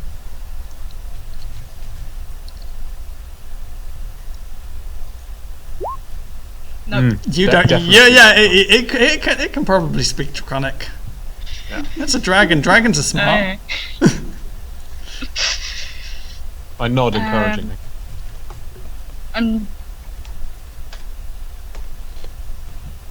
Approach. I'm just gonna shout towards it. Come. Hey, you shout towards it, and it pays no attention to you as it continues to speed off. Now, it speeds off 160 foot further away. Is anyone actually physically capable of doing anything? Because let's see. Yes. Because Bows are 600, I think, at the max. It Yeah, is I incredibly can probably dark, pass it a and I'll probably, like, while you can see it, one second, your bow's 600, is that a short bow? Yes. Short bows don't have that range, that's obscene. I can hit it Do they? for sure. Okay, you can Let me make an look. attempt to kind of shoot it as it kind of speeds off into the sky then. Wait, Alex, I have a question. So I casted my call lightning of the full 120 feet, and then it extended 60 feet out from that radius. You know, so it's One like second, 100. Let's have So a it's look. like The 180 feet. Lightning said it was Within- 100 feet straight above you. So Yeah, but that's 100 feet above us, but then it has a range of 120 feet. It Like- does. It's still outside of that range. Okay. It moved 160 foot in that turn. It just had. because it's centered Riktor directly above you, and so No. it's only the 60-foot radius. It is centered. It's centered 100 feet above us, but in a range of 120 feet. Okay, unfortunately that shot misses as you fire it behind it into the darkness. But that does make it hit. Nice. Sorry, I would have Ow. declared that before you said it missed, but everyone's talking. And short bow's 320. 320, so you can in fact just shoot it with your short bow too. As Riktor in kind of rage lets out another shot into the back of it, and it catches it in its wing as this thing starts to struggle in flight, slowing, as it very, very panically is barely holding itself together at this Don't point. miss Samwell, that thing's gonna get away. We nearly have it. I can do this. And I'm going to use a point of luck, which means I now get to roll another one, and I get to pick between those three because I have disadvantage. And I'm going to go with a fucking crit. Okay, Sorry. you are right. You do get to pick from between those three, and so you do get the 5 damage. But you're fortunate because that is enough damage. As you catch it, it just pins it in the back, and this thing just comes plummeting down as it loses the remaining strength it has in its body, and just starts plummeting. And all of a sudden, And I run after over. several moments, you hear this very loud thud, and go to approach the scene. And I grab his shoulder and I say, that was all you, Riktor. Let's go. Let's go, let's go. Come on now, let's go find your cousin. He's not my cousin, but I will come with Distant you. perhaps. You head off into the dark, and you catch up with the body of this large, majestic beast laying there, its back cracked on the stones it fell on top of. And you can still hear it breathing lightly as it kind of struggles to make any action. Then I slit its throat with my dwarven dagger. You, And I collect an arrow like if I can. slitting this throat isn't. It's like its throat is like this wide. It's more like you're not slitting it as such as carving it open. Then I'll try and get in there and just pierce it like a I don't know, a cork or something. Yeah, and you kind of take it out. you kind of I'll hold its head up for you here. you kind of stab into it and through the thick hide, and kind of Oh. wrench deep in. And as you remove it, a large gash of blood kind of gashes out onto the floor as the thing slowly stops breathing and goes entirely limp. I'm sure this thing poisoned me, Samwell. We can probably get some poison for your shit. Interesting. Yes. Out of its mouth, or It was its tail. Its tail got me. okay. I'll have a look at the tail. See what I can. What I can find. It's got this large tail, and it's looking at this whole thing. It appears to be not scorpion-like, but it appears to have some kind of injection method on this kind of spiked tail of it. Well, I'll grab my poisoner's kit and I'll have some small vials in there. Assume. I assume, and I'll try and gather whatever is at the end of that. Alright, so you're going to try and milk its tail. Is that Don't what say that. Well, that's what you're doing, isn't it, though? No, I'm kind of... Yeah, okay. Unless you want to describe it in some other way. Samwell, Juice Cutting it. out the You're poison juicing sac. it. Yes, that's what I'm doing. I'm juicing it. Alright, in which case, Please. I'm going to say make a nature roll to try and extract it. For the way you're doing it. I'm really not feeling as lucky as I was. Well, it doesn't change the fact that you're lucky. As you kind of go to the tail and you do your best to kind of drain what little poison was still left in that tail after its strike, and you manage to retrieve 1 dose of wyvern poison. Okay. 1 full dose of wyvern poison from that tail. What colour Cool. is it? Looking at it, it's a kind of dark brown, almost a muddy color. Oh. And but Someone it's wanna kind of help it's me, a kind of underbelly is a Scales lighter off this color. thing? Yeah, I'll help. So you're going to try and skin it, or just remove the scales, literally. Skin it. Yeah, I got leatherworking tools. I would like to skin it. Okay, it is quite large, and you suspect the hide is going to weigh several hundred pounds on its own. These are going to be great cloaks for us, the team. Team Fire, Covenant of Fire. Okay, Who needs a basilisk? is anyone going to help? Is anyone trained enough in survival that they could help Riktor? No, but tell I'm us just what kind to do of and we'll helping by help. lifting things up and kind of helping. Okay, Yeah. I'll say make me. You say you have 11 working tools. Yeah, yeah. You kind of get to work, kind of skinning it, and it's taking quite some time. In the middle of the night, in order to get enough of this done before the morning, you're not going to have any rest to do this. It's a really big job, but you're pretty sure you can skin it. Yes. So yeah, you're just going to stay up all night with Nala skinning this thing. Yeah. Yeah, Nala, you going to do that? Do you really need me? I could just go to bed. Let you do it. Were you tired and all? You didn't even put your armor on for that fight. You didn't do nothing. I dug my axe into its throat.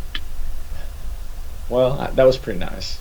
I do wish that you had prevented that tail from hitting me, but you know. I didn't realize it had a tail that could hit you. She prevented it's the bite from dragon, hitting you. you're a dragon. Sting. I have never encountered another dragon. Like the story. Fine, go get some rest. May I suggest you put your armor on this time? I will not I'll be able with to you sleep. in. I'll be with you in 4 hours. All right. Well, I'm gonna Still up then. I'm gonna finish skinning this thing, and then I'm gonna sleep in the wagon tomorrow. So Yeah, there's- I was there the whole time. I just followed them along, so I was just there, watching while Riktor skinned this thing. You know. And leaves this large, kind of bloody, draconic beast splayed on the ground. What do you do with the wings? Because the wings themselves aren't actually, they're not actually scaled, like the rest of the body is. You just leave them? Yes. Yes, I can't think of anything. Yes, I leave them. Yeah, you take off the kind of harder scales. The underbelly itself is actually a lot softer than the kind of the rest of them. And you, by the time the morning comes around, you've managed to peel it all off, and you've got it kind of off it, and it's just, it weighs in total, I'm gonna say, for a creature that large, without being treated or anything, you've probably got about 200 pounds of 200 pounds of wyvern skin and What color scales. did you say it was? A dark muddy brown Dark. with bloody brown. with kind of subtle red highlights if you look close. dark motto. With subtle Hey, red highlights. Yep. Riktor, do you need help carrying that? You said what? What does it 200 smell pounds? like? Yeah, you got 200. You got 200 pounds of wyvern's hide and scale. I'll just say wyvern hide. Sure, Marcus, you can start hauling the stuff as I section it off here. Yeah, I'll just like start piling stuff into my arms and over my shoulder. You doing anything else with the rest of the body? It has many sharp, jagged teeth in its mouth, and all sorts.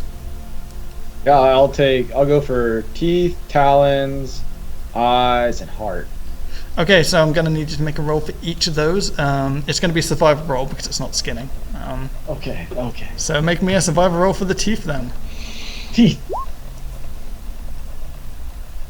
You start prying the teeth out, and you frankly don't really know what you're doing. As you kind of pry them out one after the other, you realize all too late that you're actually snapping them like halfway through, as they actually go a lot deeper into the jaw than you anticipated.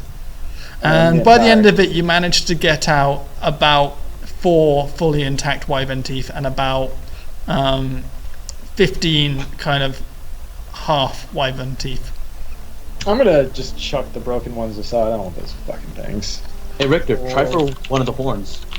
Does this thing have horns? Let me check. Does it have horns? Or does it have? I didn't really think about this. Let's say I don't think wyverns do, but let me check very quickly. Gotta find a picture, right?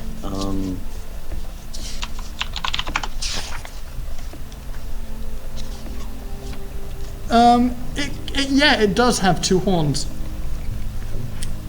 All right, I'll try the horns next, Marcus. Okay, but Aces. on the horns, you seem to have a better idea what you're doing, and you kind of extract these long dagger-like horns. They're about each horn, after being removed from the kind of popped out of the skull with your precision, is about 30 inches long. Jesus. Let me get a ruler. Hold on. Let me get a ruler. So so about about 2.5, well, nearly 3 foot long, 2 to 3 foot long. Should I get anything else, Marcus? Can I make a nature check or a perception check to see if I see anything that looks like maybe interesting? Well, it's a wyvern. The entire thing's interesting. You've never really encountered one before. Yeah. Okay. So we've already taken a bunch of the teeth, the claws. You haven't done the claws yet. Haven't done the claws. Yeah. And it only really has a couple of claws on its back legs and only very few on its front, kind of wing arms type things. But it does have that spike on its tail. Oh yeah, I'm going for that spike on its tail. That thing fucked me up. I thought Samwell took the whole tail. Or did he just? No, he kind of squeezed out the remaining the residue poison in there. And as you kind of cut in to the tail, you also remove that, and that thing is a full 3 foot long. We're gonna have a lot of stuff for the wagon, Riktor. Yeah. Bailey's got his work cut out for him.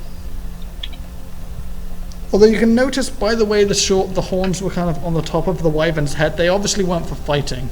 Or maybe probably some kind of mating type deal.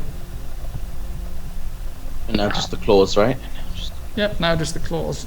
Or at least when you're going for the keratin-based pieces. Actually, the teeth wouldn't have been keratin-based. But extracting the claws, you can't quite tell where the claws and the bone start, and you end up snapping a few too many of them and only manage to successfully get one wyvern claw intact.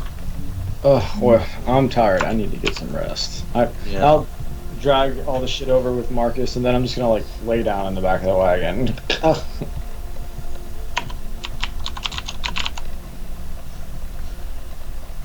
It didn't look particularly hard, so I'll try and drive it today. So the wagon is pretty heavy at the moment. Now with all the addition and all of the rations and everything it's already carrying. You think with Wood the and stuff, lightning can do it. You think with the stuff it's going to slow you down by maybe a couple miles a day? Be a few miles an hour. Yeah, you're going to be a few miles shorter each day with this extra stuff to lug. So as the wagon tries to sludge off, I feel Bailey struggle a little bit. Do I think if I get out, Bailey will be able to pull it at a normal speed?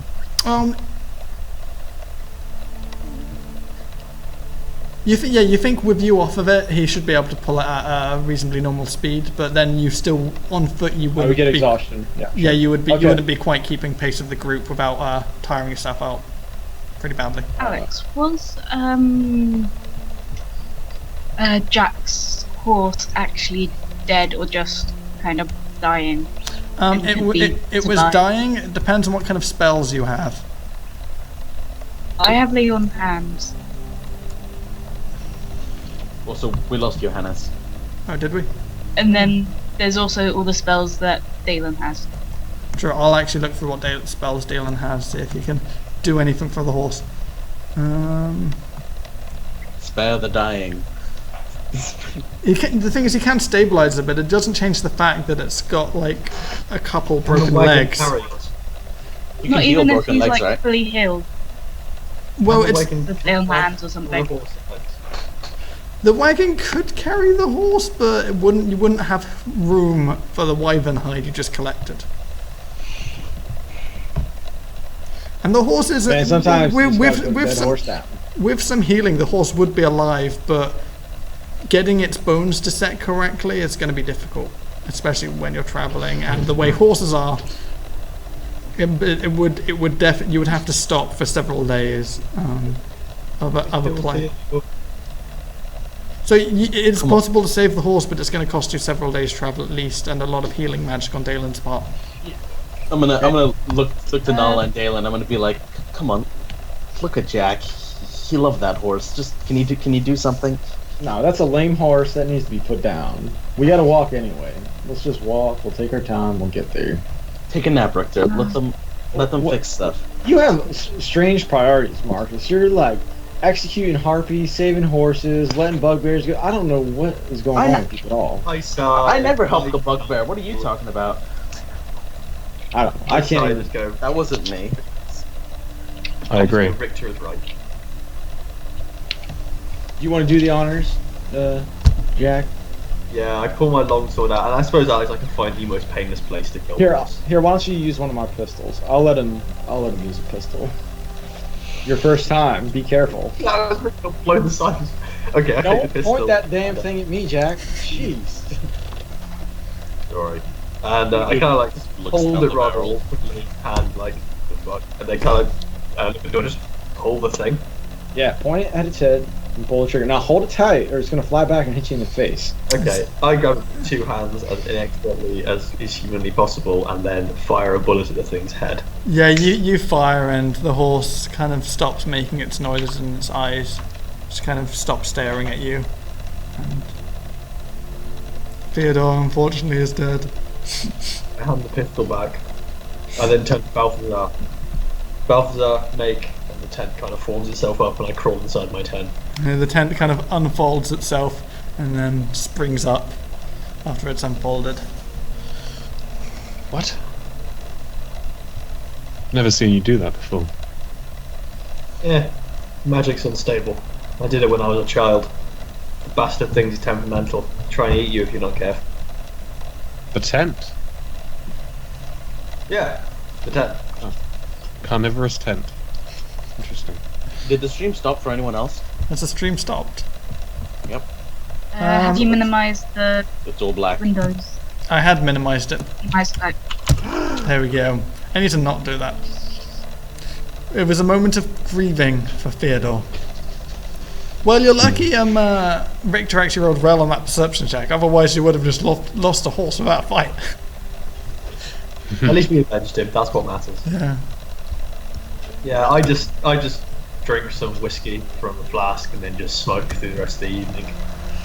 Well, you smoke for the rest of the evening, not being able to get much sleep, as Riktor works his way through this wyvern's body. I don't suppose I can use animate dead permanently on Theodore. You can animate dead on the horse, but it would be creepy. Yeah, also technically it wouldn't be able to move, would it? Because his legs are still broken? No, because it could ignore the pain, it could move, but at a reduced rate. Okay. Yeah, Plus it's animated, so the bones would probably be held together by the magic initially, or something. So I'm really tempted to animate Theodore. At the same time, I'm just going to bury. I'm going to spend the rest of the evening burying him. Actually. Okay. Okay, so whoever stayed up that night, you all gain a level of exhaustion. In fact, I'm going to say because you were working all night as well, Riktor. Actually, now just to give you 1 level of exhaustion for the next day. Whoever stayed up all night. Okay. Nope. Okay. And I presume you continue on your travels. Yeah. Do we have a spare horse? Don't we? Yeah. I decide to ride this new horse and I name it Theodore Jr. You would have been really lucky if it chose Rebecca's horse. She could just resummon it. Yeah, well, I can't fucking resummon Theodore, can I? No. I mean, not legally. Back from the dead as some sort of weird lich fucking horse. But no, can't resummon. Yeah, I ride Theodore. Yeah. It could have been Bailey. That would have been, I don't know, once what happened if it would have been. Bailey died. I don't know what would have happened. I would have been murderous. I just rolled I rolled a d6 to decide whose horse it was. I would have killed the first NPC we came across. I would have just shot it in the head. Okay, so you continue on your next day, a bit remorseful, loss of Theodore, and starting to get a bit more of an appreciation for the kind of things which do live out here.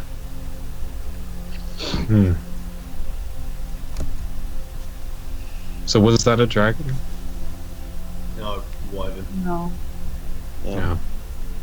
4 arms, One day. wings. Dragons have 4 legs. 4 legs. Right. 4 legs, tails, bigger, breathe fire, acid, lightning, whatever the hell you want them to breathe. 2 separate wings, usually. And are they all evil? Well, they're animals, they're not evil, they're just things. They hunt, they kill, they eat, just so happen to choose Theodore.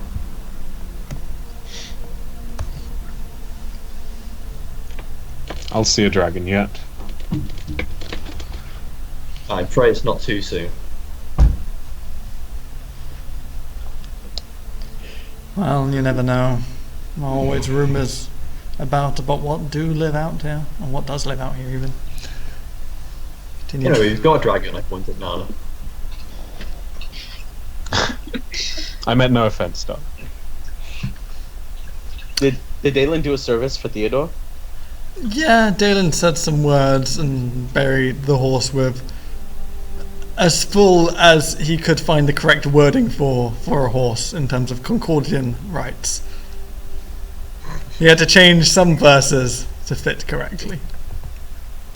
In an impromptu manner. Suppose we keep on travelling. I'm sad now. Hence the mournful music. Alright, so you keep on travelling for the next day. You don't seem to notice any more wyverns while you're travelling. You just continue to hear the occasional odd noises which you can't particularly explain. And the weather, while you had been rather lucky, starts to take a turn for the worst as you hear the sounds of thunderous lightning and thunderclouds starting to roll in the distant peaks from the north in your direction. You know, after this, in the next couple of days, you think your travel is going to become a lot harder. Turn to Markus. You seem to have some ability with storms. Anything you can do about the weather coming in? So it looks like there's rain? It looks like there's kind of thunder clouds rolling in from the north and over the next couple of days. No, I'm afraid a lot of the weather is out of my control. It's out of character, alright? It's 1 level before I can semi-control the weather. one level before I can stop rain and make the wind blow whatever direction I want. You know. So Jack, I'll give it a try. If let me see what I can do. Sure. I keep on riding and smoking my pipe. Obviously very uncomfortable on my new horse. It's not that much uncomfortable. And it's not Theodore. I get to decide how uncomfortable I am, Alex. Okay. He was Jack the is second most unnaturally uncomfortable while he's riding this different horse. That was the second most valuable thing in my inventory. Second most. Because of value. Wow. Yeah, 75 gold pieces. If I lost the pearl, I'll be devastated. No, by chance, the wyvern creeped over to Jack, opened his lapel, and reached in, grabbed the pearl between two of its teeth, and flew off. But then, anyway. I suppose we keep on travelling. Yeah, you keep on traveling. Luckily. Yeah. So Alex, while that's happening, I'm gonna try and commune with nature, but not in a magical sort of sense. You know. How then?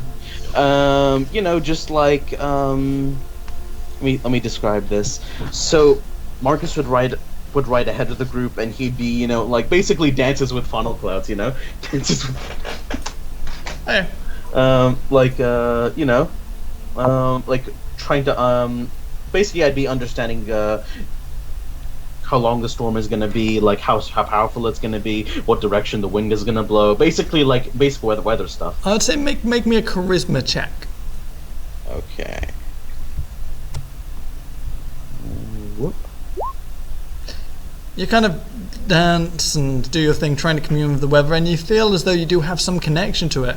What you can sense is this could be a bad storm, but it doesn't seem to, while you can kind of sense a bit off of it, it doesn't seem to be giving anything really up to you.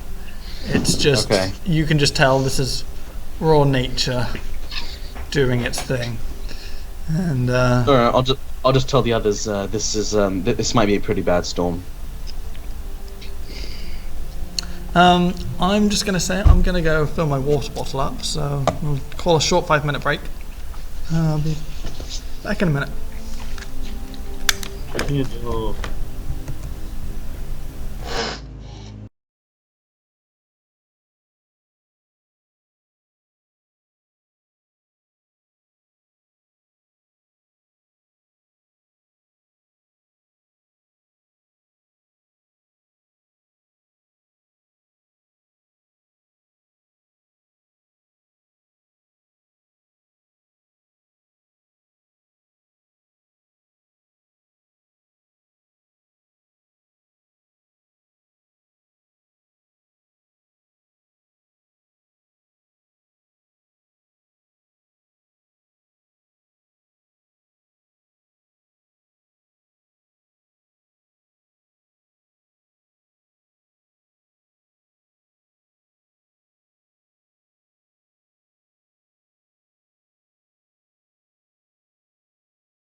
Okay, welcome back after that short water break. So the group continues on. For the next few days, you keep a sharp lookout. You spot no more wyverns. But who is the person leading the group? Actually, that would be... everyone just make perception checks for me. That's probably the easiest way to do that. Yes. Yes. I'll make one for Dalen. I suck. Perception. You need What did we have here? So, as you're traveling, both Samwell, Markus, Nala, and Dalen, you notice that at one point you cross, as you're crossing between them, several of the rocks. You notice that the grass appears to have already been downtrodden, and you think you spot some tracks of a group, which have been in this area. None of you being expert trackers, without having a closer look, you're unsure how old they might be. Something has been here. Hold on. Yeah, I don't know anything about this, of course. Riktor, what do you think? Tracks? I mean, they're tracks. They look like people tracks, right, Alex? Are you going to have a closer look? Because at the moment you just notice the fact that this normally relatively long grass appears to have already been flattened. Yeah, I'll step down from Philip and I'll go and examine the tracks in detail. Alright, make me a survival check then, because it's tracking. I guess you could pass investigate for this actually too. I've got one in each, so... Oh, shit. You have a look and you can't seem to make out what kind of tracks they are. The grass just seems to be a bit too thick for you. Near a head or tail of it, I can't make these out. Here, I'll have a look. They're a bit muddy. As Riktor takes a closer look, and he kind of parts the grass in several places, and he finds where some of the prints have fallen a little closer to the ground, and none of these are boot prints. That's for certain. In fact, looking at them, they're actually seem to be kind of the kind of free padded paws, tips of paws. But then going through them, they do appear to be bipedal. They look like dog prints. Similar, yeah, but a bit larger. Well, Knowles. That's my guess. How many? Well, I can't really tell with all this grass and mud and weight. You can try to see if you can tell. Cool. I will section off a 36-inch portion of the trail, count the number of prints, and divide by 2. Is that actually how you do it? Yeah, that's how you do it. Yeah. Well, That's how you track. Yeah. oh yeah, go for it. See if you can count that. See if you can work Did you out just that Google part. that? No, man, I've been to fucking E&E school. Okay, that's cool. Okay. I'll fucking track your ass down and kill you, Marcus. I'm a nice person.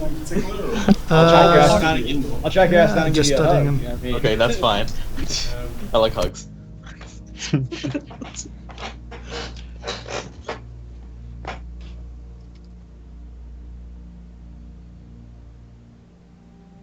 He's gonna trash it. Don't trust him. He's a liar. He's got headphones on. You know what? I just forgot. Is that actually Riktor has like 6 pounds worth of blasting powder. Oh, I forgot we're just carrying like a kilo of C4. Yeah. Right. Why didn't we use it on the wyvern? You could have saved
Okay. We're back. Sorry for that. Just Not basically really sent it to those kinds of places. meeting and sorting out the room. Says you kind of take a look, try and count the tracks, but owing to the fact that the grass seems to have gotten in the way of many of them making any real print in the mud below, you would guess more than 10. That's all you can really get out of it. Yeah, there's a lot of damn prints here. There's at least 10, but probably more. It's pretty muddled up. So we're looking at a pretty big tribe then. How fresh are the prints? From your kind of looking at them, the mud is still a little. It's not dry, but it's not quite wet, and you're not entirely sure, but they can't be any older than a week at most. It would be a maximum, likely a lot less. I don't know, about half a week. That's my guess. My job was to find out the problem was not to murder every band of gnolls we find. I suggest we probably just keep on moving, keep our eyes out. I thought we Now, were Jack. heading to the Bethalonian ruins. Sorry, What? what was that? I thought we were heading towards the Bethalonian ruins. He's right. Alright, well, who's got the map? I've been navigating this whole time, so yeah, I've got it. Make a mental note. And we'll come back here if we need to, I guess. You notice. So Alex, Or an actual note. You where notice on the map is where on the map are we right now? you're about halfway towards your kind of destination. Have we crossed the river yet, or did we start on the other side of the river? Let me open up the map quickly so I can actually work out your precise location. The Engar River. Oh, you probably crossed that ages ago. Yeah. All right. Yeah. But yeah, no, the Engar River, you would have crossed that a while ago.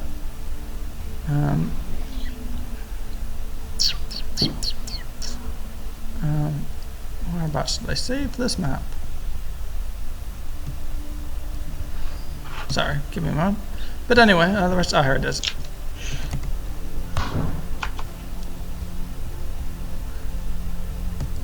So yeah, what are you doing about the Knoll Prince then? Just marking it on the map that we have. You know. Yep. Okay. I just need to know where that is. Yeah. You actually crossed the Engar River in Corinsteg, technically. Okay. The thick trees of the gloaming woods. And you know that Okay. you're going to be passing within maybe 20 miles of them. And they have a reputation for containing. Could you get An the odd map up assortment of more folk. 20? So we're in the Steadland right now, correct? Do I actually have the map uploaded to Roll20? I do not. I would, but I'm not going to do it right now because that would take too long. Yeah. So at the moment you are. Let's have a look at the map again. Yeah, you're still just in the Steadland. Okay. Cool. You've been travelling through the Steadland for the past 2 weeks. All right. Yeah. Then I'll just mark the area. I'll mark the area on the map in the Steadland where we found the Knoll Prince.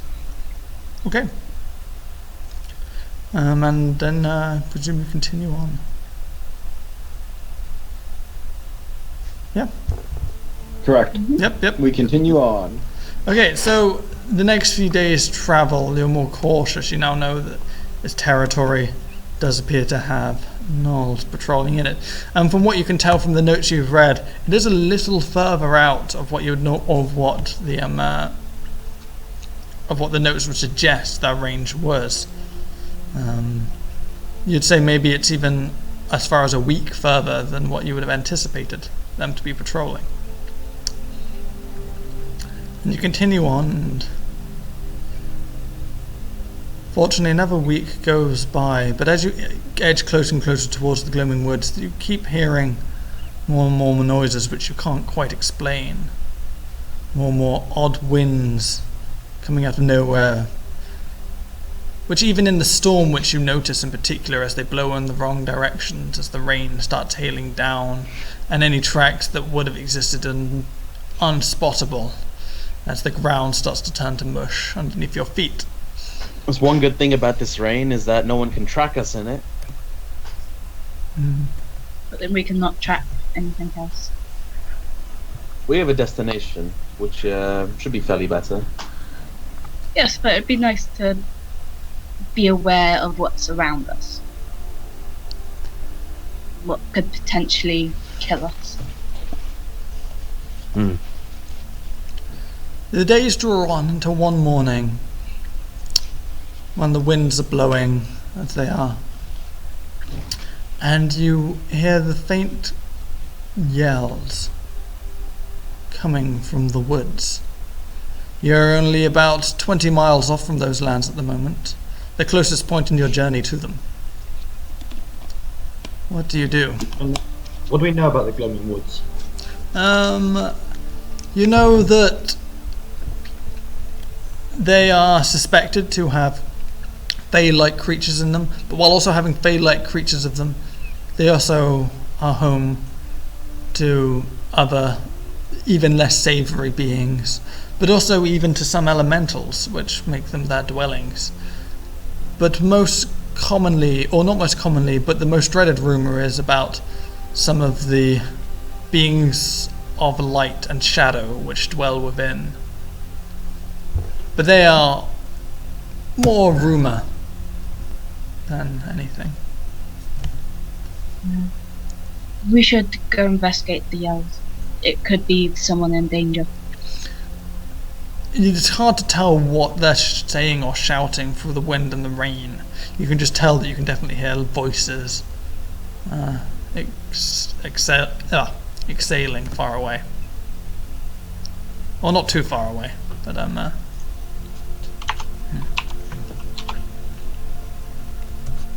So? Does anyone agree or disagree? Like, Dalen's like, yes, I think we should help these individuals if they are in trouble. Yes. We keep on walking. Why? It's not our trouble, it's not our business. And there's darker things in those woods than just monsters and animals. But if someone is in trouble at the moment, then we should do what we can to help. The last time I went after strange sounds, I ended up getting mauled by 6 harpies. About 7. 7 harpies. Last time we went after things like that, it didn't end so well for our friend here. Well, I mean, it ended alright.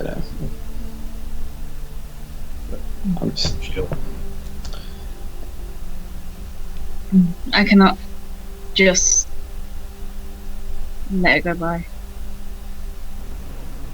We could easily end up dead if we go into that forest. We could easily end up never coming out of it again. Then get Well- lost in those woods for long times. From what you can tell is the shouts aren't coming from within the forest. They wouldn't carry that far, especially with this weather. The shouts are likely no more than coming from about 1,000 feet away from you. Well, let's go have a look. I mean, let's just we'll stay back. We'll have a look and see what's going on and make a decision. We don't have to decide to act right now, right? In kind of weather, you would actually be able to see what's going on, but due to the poor visibility, you can't. Does it from sound this like distance. people? Right. Make me a perception check. I'm going to say disadvantage because of all the wind and the rain. It's quite hard to hear. Listening in, you think that some of the cries sound like people, but there seem to be others mixed in with them. And how far away? You can't quite tell because of the wind and the rain, but it could be no more than 1,000 feet away from you. Otherwise, you would have no chance of hearing it in this weather. Once we get a little bit closer, maybe 500 feet closer, I'll let me have a look. I'll be quiet. You walk about Okay. 500 feet closer as a group, and while you hear the yelling, it start. You realise they're not quite cries, but it's more yelling, and then you hear the other voices, which sound like laughing, but not like the way any human laughs. More of a kind of high-pitched, almost frantic giggling. A cackle. Yes, almost like a cackle of excitement. And you can hear these shouts coming back. What languages do you all speak, by the way? Common, Elvish, Dwarvish, Draconic. I speak Infernal, Draconic, Giant, Orc, Dwarvish, Elvish, Common. Common, Draconic, and Dwarvish. Abyssal, Dwarvish, Common, Elvish. From the yelling as you get closer, while you can hear what they're saying, none of you can actually understand the words they're passing to each other. Cast comprehend They, languages. you cast. Yeah, Alex, I can speak Common, Elvish, Primordial, all Primordial, and Dwarvish. Just in case. Okay, does comprehend languages applies to listening then? Yeah, not just reading. Okay, so as you cast comprehend languages to make out what is being said more clearly, while you can't hear very well, you do definitely hear like these are commands being shouted from relatively few people as a shouting, "Get back! Shoot any of them which come close. Don't worry, once they make that move, we'll create an opening." Do they sound human? The voices do sound human. But the language most certainly is not. Does it allow you to identify the language? That's what I was literally about to ask you. I don't know. I don't think it does. You just kind of innately understand it. Yeah, that's fair enough. Okay, academic scholarly roots. Sounds human. Language does not. Any recognisable roots? Anything that sounds like it could belong to another... What would this be? I would say make... history check is what I'm going to call it. It's kind of difficult, but I'm going to say history because it's probably the closest thing. Okay, you think it's of elvish relation.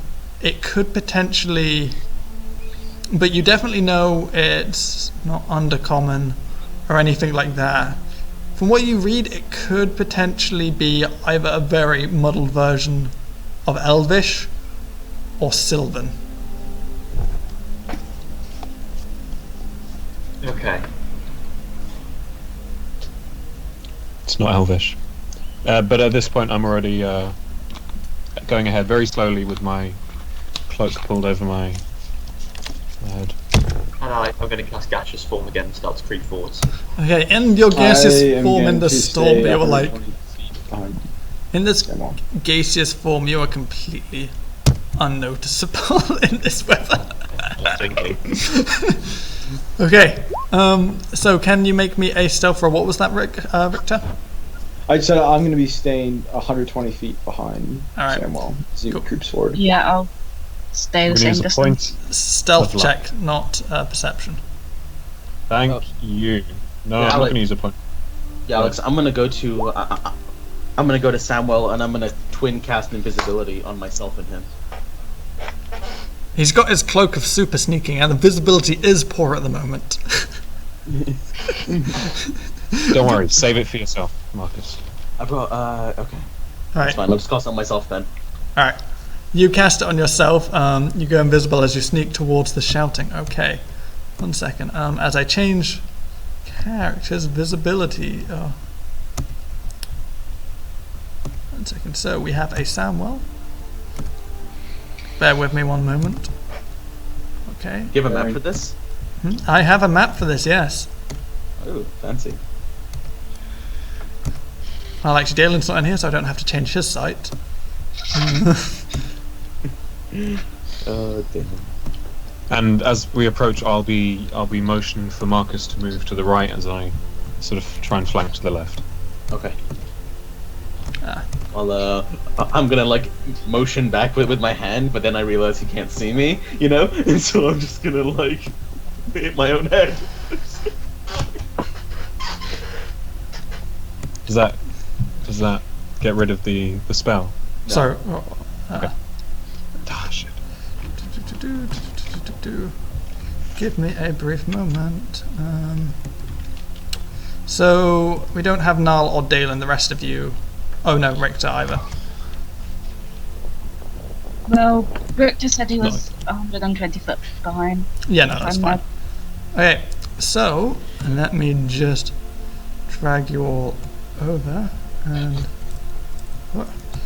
as you come in from the north, you approach a mound and peeking over this kind of hill. I don't know where to put Jack. You can see a group of gnolls appear to have surrounded 3 centaurs. The centaurs seem to be backed up against each other, pointing their bows. This is around them, and you can count with the poor visibility. 1, 2, at least 10, maybe at least 10 or more gnolls here. They all seem to be cackling and laughing as they kind of surround. Each of them kind of edging forward, looking like they're trying to dare another one to make a move. I'll be flanking to the left. Okay. I'll be flanking to the right. And I'll be moving from... Is this a rock or... 1 second. I'll be going to set. I think I'm actually going to change one thing very briefly, because I haven't got this set to nighttime, but because of the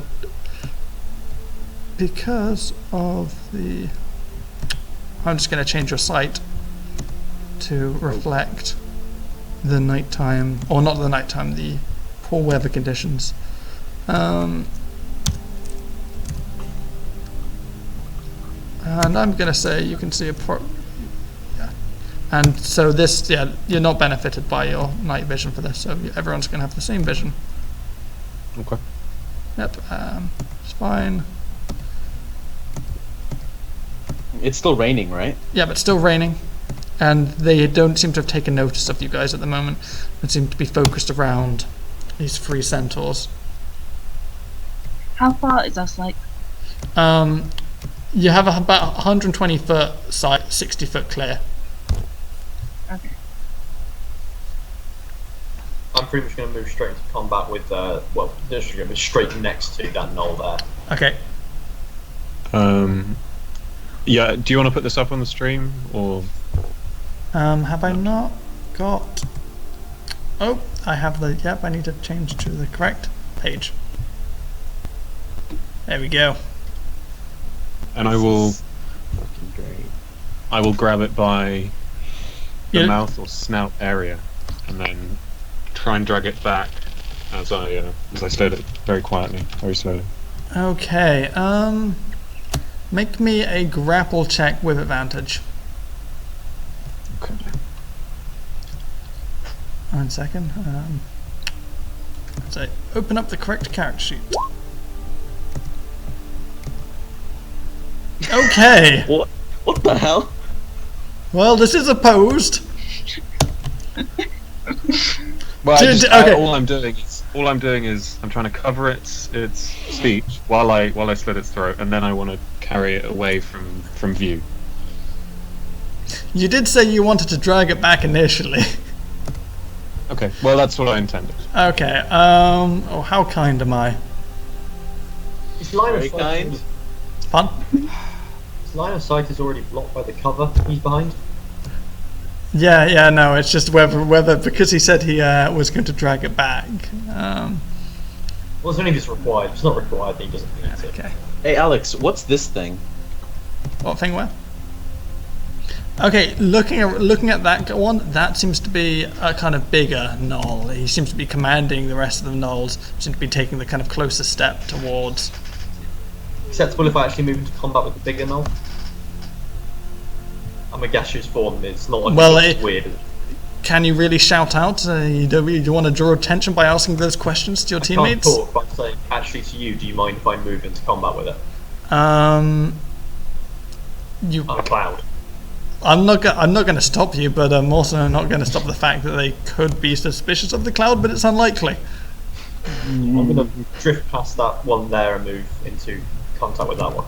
Okay. So we'll do samples. Do you also want to center camera's view? Yeah, is that better? I don't know, I haven't... Seems pretty good to me. Anyway, so in which case, Samwell, can you make a stealth check for me? Yes. Absolutely. Okay. Okay, you sneak up to the knoll. Make me your sneak attack damage then, or make me a sneak attack even. You still have advantage. You don't auto hit. Okay.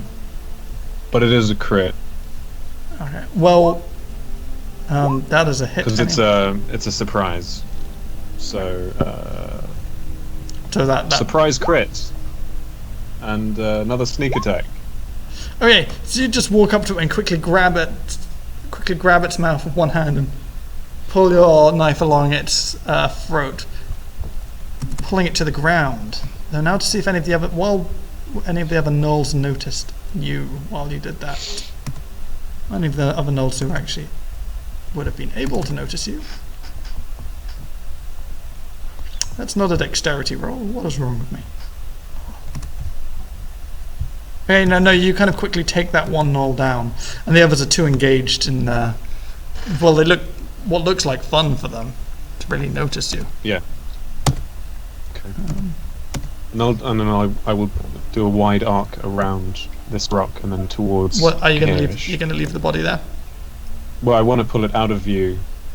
Well, you think if you're not careful, one of or two of the gnolls could spot you, potentially, but it's unlikely. Okay. Well, I'll pull it and try and hide it. You know, there Alright. by the rock. Just push Alright. it into a weird Can you crevice make me- or something. Can you make me another stealth check as you kind of sneak backwards with this corpse? Definitely. You kind of pull it back, and the others don't seem to be noticing you. Well, Jack, I presume you're just kind of floating there. What is Markus doing? I'm waiting for him to notice something.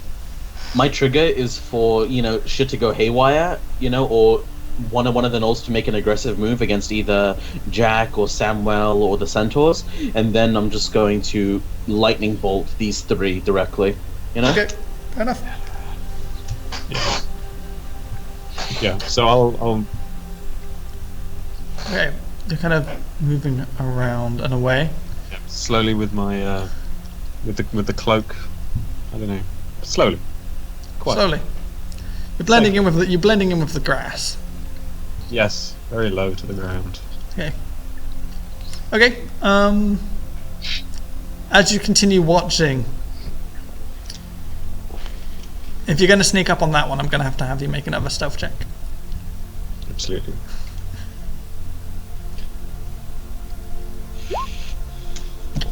But I have advantage. You do indeed. As you stealthily get up behind that one. Although there are quite a few. 21 or not?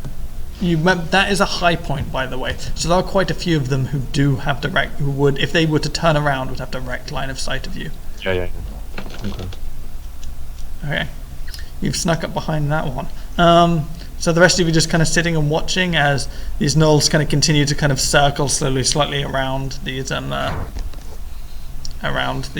centaurs, and every so often one of the gnolls looses an arrow at the centaur. Most of them missing, but occasionally they're caught and it appears to hurt the centaurs, but they seem pretty tough and take the arrow and just kind of growl back and kind of occasionally fire a single arrow back. None of them seem to be making a move into like a direct fray at the moment. The gnolls seem to be quite wary of the centaurs, surprisingly. But yeah, centaurs do have a reputation for being quite vicious. Well, potentially quite vicious. Okay. So since they're actually getting violent, I'm really tempted to draw attention to myself and let Samwell just go on a murdering spree. with this one, I'll dispatch this one more Okay. quickly than the last. Alright. So I'm Because gonna nice to. Alright, can you make me another stealth check as you go to slit its throat? Presumably trying to do it while preventing it from making any noise. Okay, yeah, roll sneak attack damage. It's incredibly unlikely you're not going to kill it, but...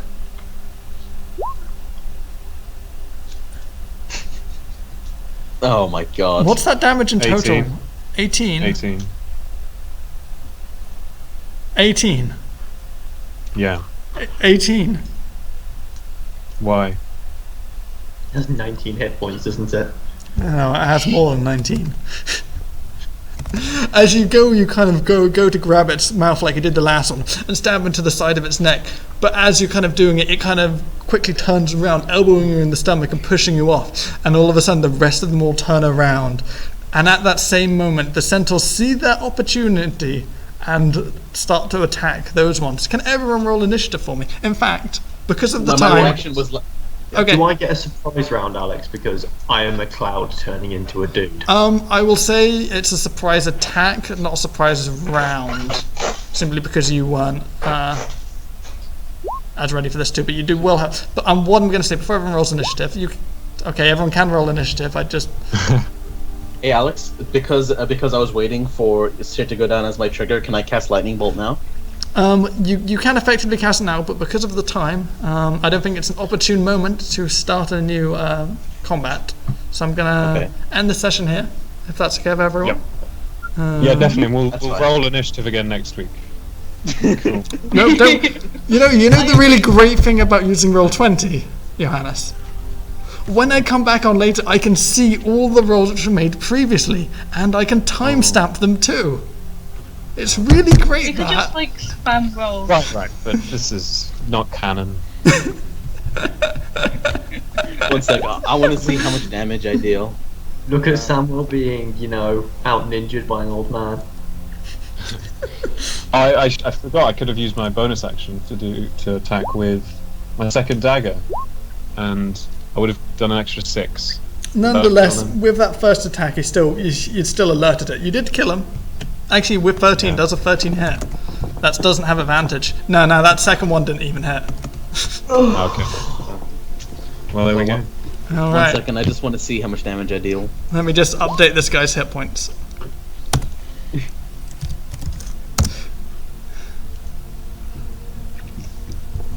Okay, if you guys want, I'll quickly roll the deck saves for those guys. So DC 15 deck save. I'm going to be kind. Right in that direction. Yep. So 1. Okay, so one of them is toast. The one closest to you takes the brunt of it. Fortunately, somewhat blocking the other two and conducting most of the lightning in this wet environment, while the other two take a somewhat less severe burn. Okay, but that is that action done. Okay. Anyway, session's over. Stop rolling dice, everyone. So you halve rounding down, don't you? So that is 14. Yeah. Oh god. Dragon Shed's failure. Oh poor Johannes. Okay, so for those of you watching, I hope you all enjoyed this. The music I used was by Kevin MacLeod, and the map software I used was Otherworld Mapper. Check them both out, it's great. And if you like watching this sort of thing and are more interested in sci-fi or the 40k universe, check out The Great Crusade run by Jacob. That's every... Oh, wait a sec, he's streaming those at the moment actually every Tuesday evenings, starting 1 hour earlier than ours, so that's 6 GMT plus 1 in the evening. So hope everyone enjoyed that, and I'll see you next episode. Goodbye. Yay! Good night, guys. Bye bye. Hunter looking like he's going to kill somebody.